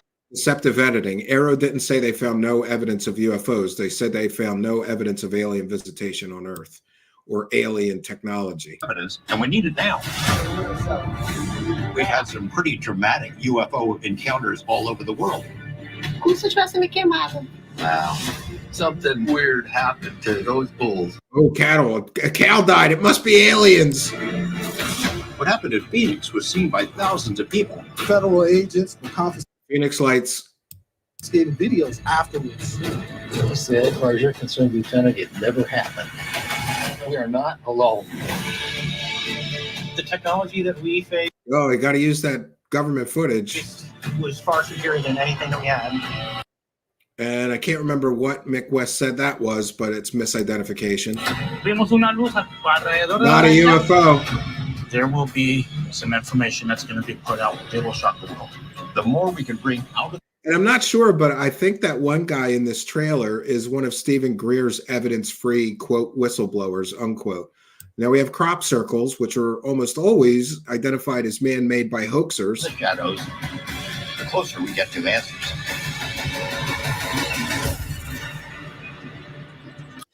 That last one that we just saw was identified. That wasn't a UFO. That was a trail, a heat trail from a jet engine, I believe, according to Mick West. Wow, just in time to coincide with the UFO hearings in Congress that they manipulated taxpayers into wasting more money on. Boom. Hell, give me a high five. We're done. All right, we made it through. Thank God. I couldn't take much more of these bullshitters. So what we get is false claims that that Jeremy Corbell's life is under threat and that he went to local law enforcement. I couldn't find any police reports, so I challenge Jeremy Corbell, publish the police reports on your Twitter if they actually exist, or did you just make that up to sell another fake story? And no offense, but at this point, I don't believe that Jeremy Corbell is not above just making shit up to sell fake stories. Look at that TMZ special. What a joke that was, right? Yeah, you gotta love these two. Again, with the Netflix special, at the beginning of the trailer, Knapp says there's overwhelming evidence, but as we detailed, you want to watch the show from yesterday night if you want to get a detailed breakdown. We went through Mick West's debunk. Most of the stuff in the trailer isn't a UFO. It's debunked normal earthly stuff like flapping birds and drones, balloons, Chinese lanterns, misidentified aircraft, in the distance and other things. If he had enormous evidence, he wouldn't need to show us stuff that isn't UFOs. But that's what we get. Kevin Alt said they just got debunked to F out. Yeah, Aaron Flores says he agrees. I mean, doesn't it make sense? If you're saying you have enormous evidence of alien technology on Earth, you wouldn't need to show us flapping birds flying by, or balloons, or Chinese lanterns, or long debunked cases. You would be able to show us your enormous evidence. These guys got nothing. It's just everything they do is one big bluff. And usually right after whatever they do airs and debunkers get to it, it gets picked apart as nothing burgers. And I believe this upcoming, I truly believe that this upcoming UFO hearing will be another big nothing burger. Remember how much the Grush hearing was hyped up? And he actually said less to Congress than he said in the News Nation interviews. So why could he say stuff on the news that he couldn't say to Congress? Stargazer says, I watched more Jeremy Corbell tonight than I've watched in a long time. I see why I quit following him. Yeah, many people have. He's the boy who cries alien. He's constantly crying alien, never proven shit. Wilcock talks to aliens through crop circles. They showed him that he would get swatted. The truth is out there. You're right. Absolutely. You are right. Yeah, Patty says not even good earthly technology. Yeah, at least show us some advanced drones or something like that. So comments or questions for me, please put them in all capital letters. We're going to be wrapping things up here. We'll take our banner down. today, at the end of the show, I'm feeling kind of bittersweet because I truly mean this. I just want to put on the record that StreamYard was a godsend when I found it. And it enabled me to create this entire show.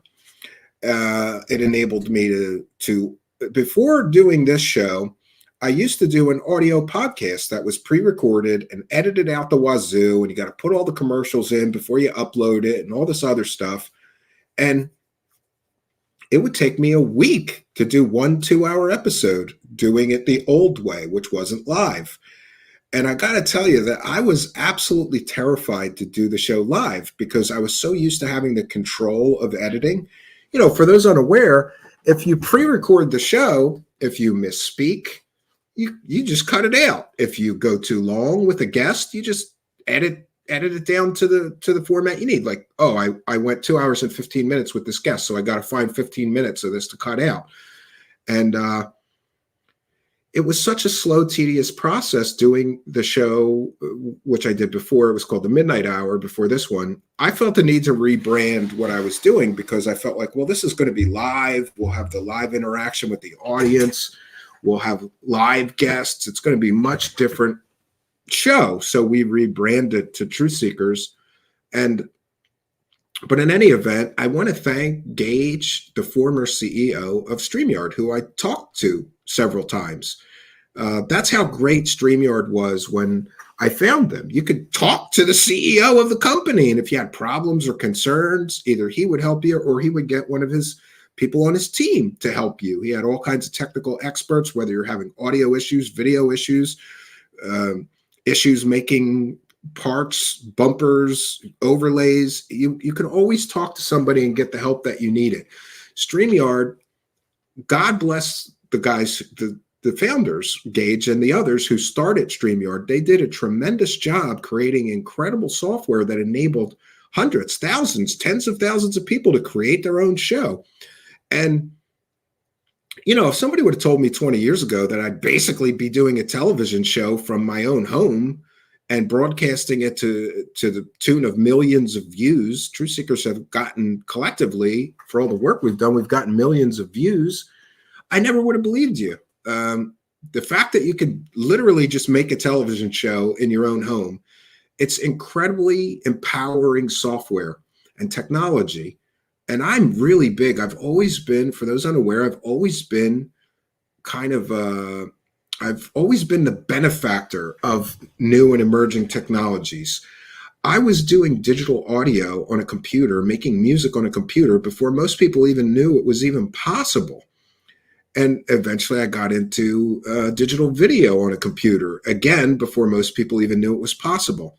Way back in the day, I was in, the music business, and I had a little recording studio, and I recorded other bands and solo artists and rappers. And I've quickly figured out that with this incredible technology, I could make people music videos. And so I started doing that.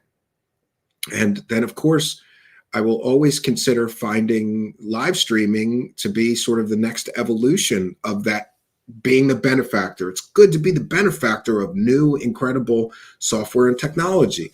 So StreamYard really enabled me to do this show.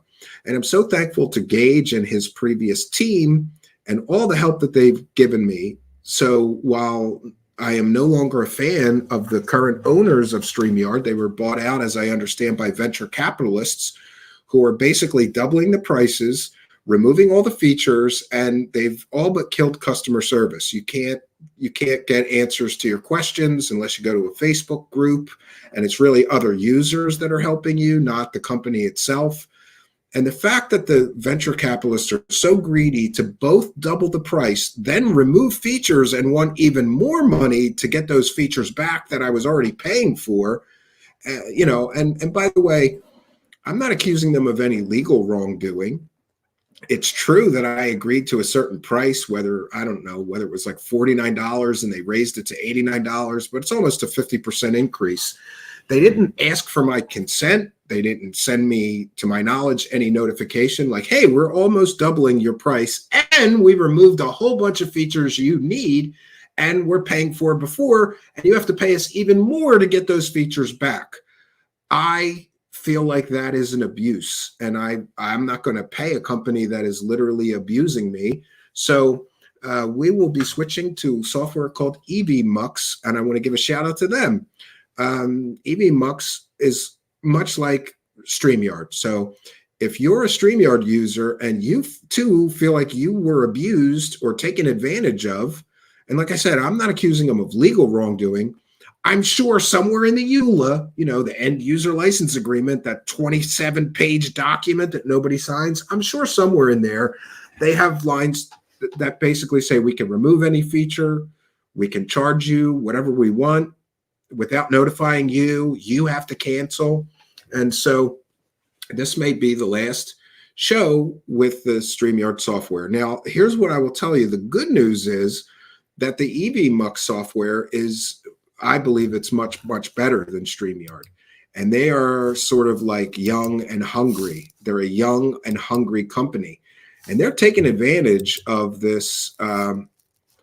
They are taking advantage of the fact that every StreamYard user that I know is pissed off about these rate hikes and removal of features. They're taking advantage of that. They're offering a discount code. Let me get that just for the benefit of anybody. EVMux was kind enough to give me this discount code. So if you're a StreamYard user and your EVMux wrote this, feeling the pain from the recent price hike, we've got the cure. Switch to @EVMux Studio. And it's @EVMux Studio on Twitter for more features at half the price. And you can use, this is a code that they generated just for me and my friends. So I was very happy.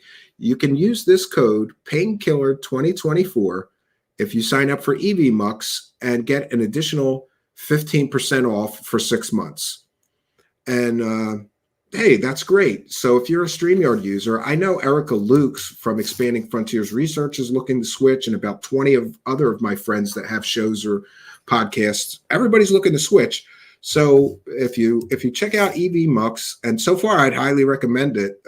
I tried Restream, EVMux, Streamlabs, and a bunch of other stuff. EVMux to me came out on top. It's very feature rich. It looks better. I think it sounds better even.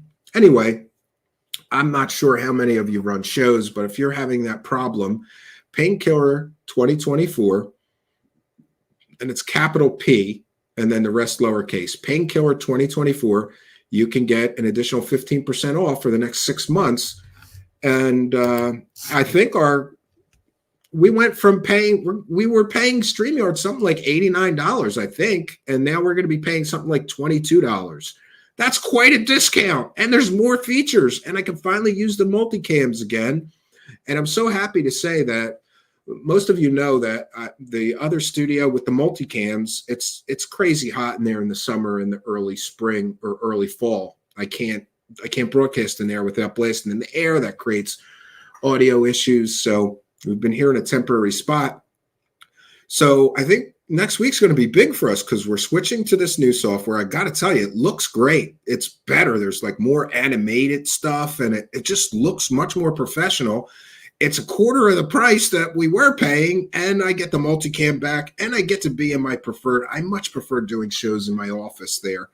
It's got all my crap and tons of computers and different things that really make the show better, I think. You may have seen some of those shows where you see the multiple camera angles and the different computer screens playing animation. We're moving back to that preferred set, and we'll be starting brand new with EVMux next week. I have a few more things to finish, but I'm sure that's going to happen. I'll also be doing a Patreon and members only video with the EVMux software sometime this weekend. So if you're a Patreon member, thank you for your support. You can join our Patreon for as little as $1 a month. If you're a YouTube channel member, you get the same benefits, but it's $5, but you get some extra YouTube goodies. Look forward to a new video for you guys. I'll try to get that done. I thought that'd be a good test of the software to just try it out and make sure I know how to work it. So far, it's very similar to StreamYard. I can share my screen. I can invite guests. I can play bumpers in the beginning, the end, the middle, wherever I need them. It's got a music feature. It's even got a sound effects feature, so we can have laughing, applause, explosions. I like the bell ringing when we have multiple guests and they start arguing. I love that one. So I'm making a point to put that one in there. It's going to be, it's like I said, it's kind of bittersweet, but I'm not going to be abused by a software company who are literally, I think StreamYard is taking advantage of all their users. And it's sad to see because the founders and the owners, and by the way, good for them. Those guys created the software. They built a small company. They were hugely successful. And then they sold it for millions and millions of dollars and they all got rich. God bless Gage from StreamYard. But the new owners are shit. They don't care about the customers at all, in my opinion. And to listen, I understand if like you buy a company, maybe you need to raise the rates a little bit, but to almost double them and take features out, it shows that you're greedy. That's pure greed. And I don't want to support a greedy company that doesn't care about its customers. We need the software to run the show. Now, certainly everybody has said, oh, just use OBS, Stephen, but then you got to deal with Zoom for guests and so much other shit. You got to pay for Zoom anyway. I got very used to running the show with this sort of studio setup. It's super easy. You know, I mean, there's grandmoms running live stream shows with StreamYard. That's how simple it is to use. And I don't want to overcomplicate things. OBS is a good option, but it's a very steep learning curve. And I have a background in computers and I still find it too complicated. So we'll be switching. You can look forward to a new, better looking show with more cameras again. I couldn't believe it. I haven't used the multicam since moving to this temporary space. We've just basically been using one. You know, I go to use it and I'm like, why isn't it not switching the cameras? It sees them. And then I find out, oh, they removed that feature so that they can make you pay even more money to get it back after they've already almost doubled your rates that you agreed to. That's pure greed, friends. And while I'm thankful that we have so much support from you guys, I could have just paid them. And see, that's what these companies count on. They're going to count on the laziness of the user who doesn't want to go, because it is a hassle. Everything that you've ever seen here, the bumpers, the music videos, the backgrounds, the sound effects, the music, the intros, the outros, the thank you, all of that has to be migrated into the other software. And it's a huge hassle, but I'm going to do it because it's for the betterment of the show. Zamalis the Holy says, wait till you see how much a license for AutoCAD is, in the thousands per year. Yeah, I'm real big on open source software whenever possible. I have a CAD, some kind of CAD software for my Linux box. I can't recall the name of it now. Maybe it's AutoCAD or OpenCAD, something like that. There's always a free software option, but usually a steep learning curve. The companies are cash savvy. They will pick up former customers of other vendors. Yeah. Well, end of an era. We started our show. And again, I want to thank Gage from StreamYard. Great software. They enabled me to do this show. But now there's other alternatives that I can pay a quarter of the price, get more features, and not feel abused. And big shout out to EVMux, who really kind of helped walk me into the decision to switch to them. You know, Restream was not as good, in my opinion, and they were not as responsive when I messaged them. And, you know, I just felt like EVMux actually cared. And if you look at EVMux on Twitter, they only have like 400 followers. It's a tiny little company. So that's why they're so inexpensive. They're really trying hard to get new customers. And I'm going to do a full review of EVMux after I've used it for a few weeks for the benefit of all of my podcast host friends and live stream show host friends, because everybody's asking me what to do. Like I've probably had a dozen people who use StreamYard reach out to me and say, did you see these new rates and why are they cutting features? And is there something else that I could switch to? What do you recommend? I had to dig into this myself, but so far I'm very confident, and EVMux may become a sponsor of ours, and I'd be happy to help them grow because they're going to help my show grow. Sunlover 5000 says, I actually like the music parts because it reminds me of the 90s raves. Yeah, it's supposed to be sort of late 80s synthwave music, most of it, Sunlover, but I'm glad you enjoy the music. A lot of it is by White Bat Audio. You could just go to White Bat Audio on YouTube. Someone tell George Knapp we won Element 115 location. Give it up, buddy. Yeah.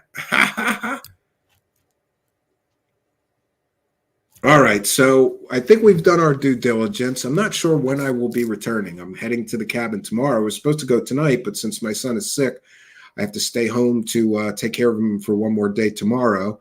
I'll be at the cabin trying to build that little hideaway cabin, but I'll be doing an update for Patreon supporters and users, and maybe I'll do an extra show. We'll see, especially if it rains. I'm just sitting in the cabin with not much to do.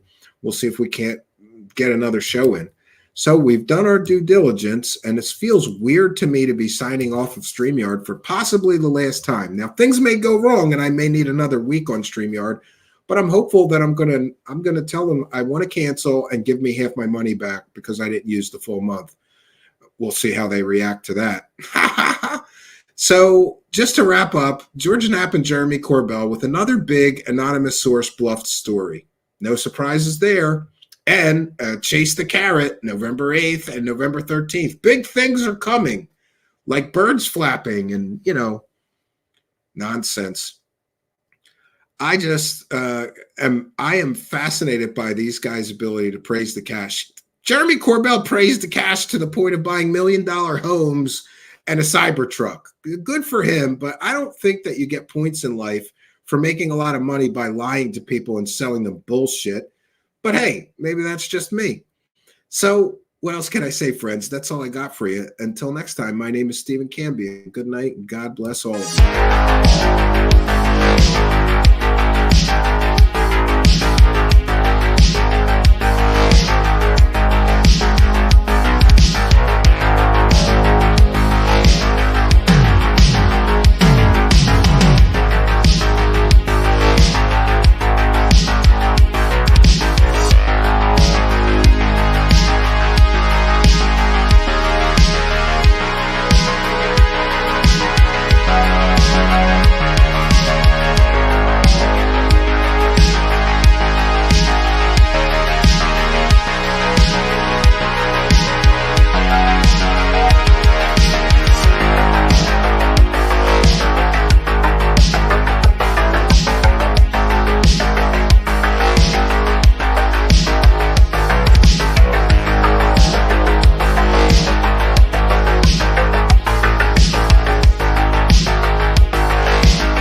I love licking Bob Lazar's butthole.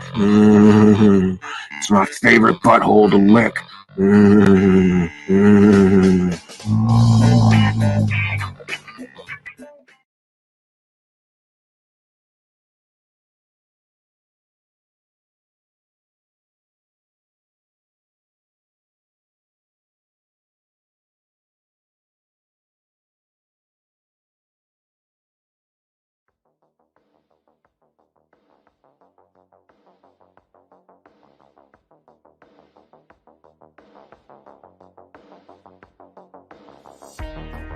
Truth Seekers is a viewer-supported show.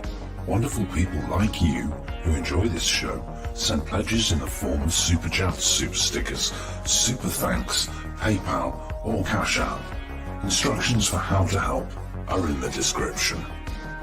You can also join our Patreon, and for as little as $1 a month you can get extra content. Patreon supporters get a backstage pass, early access to all our production videos before they are distributed publicly, Stephen Campion's music, private writings, a monthly show journal, and more. You can also become a YouTube channel member for $5 a month. A YouTube membership includes all of the Patreon benefits, plus a special members badge, priority reply to video comments, and the live chat, plus a monthly members-only video.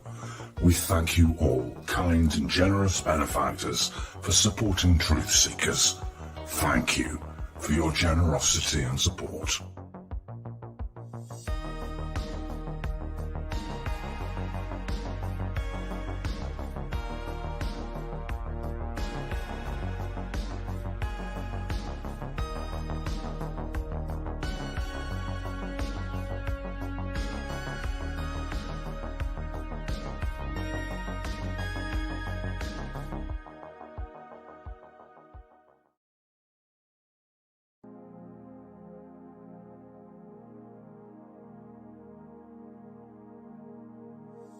Truth Seekers is a viewer-supported show. Now there's a great way to support these broadcasts and show your support. Please be sure and check out our merchandise store. Links to our 2 merchandise online stores are in the links to this video or podcast. The Amazon storefront ships super quickly in the United States, Great Britain, and in many more places.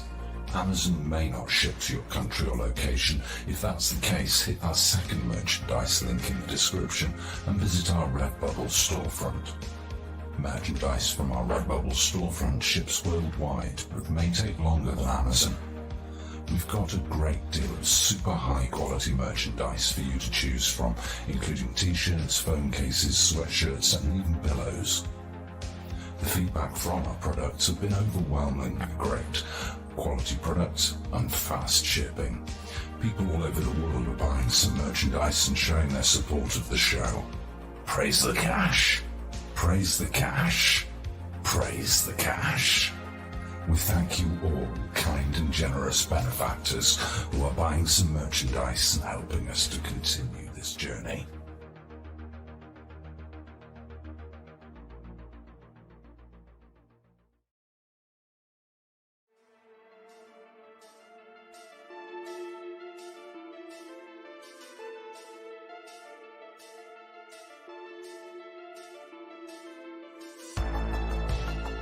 Thanks for being here. This is Truth Seekers with your host, Stephen Campion.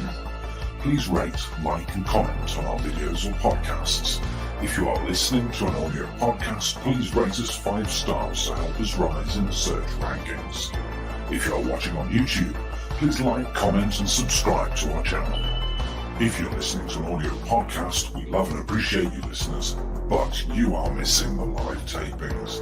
All our shows are recorded live with video feed. We'd love you to come be a part of our live broadcasts and tapings for the podcast.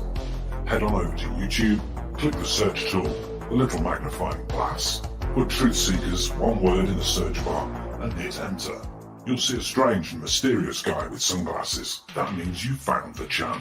Go there, smash the subscribe button, and hit the notification bell to receive up-to-date info on our YouTube channel.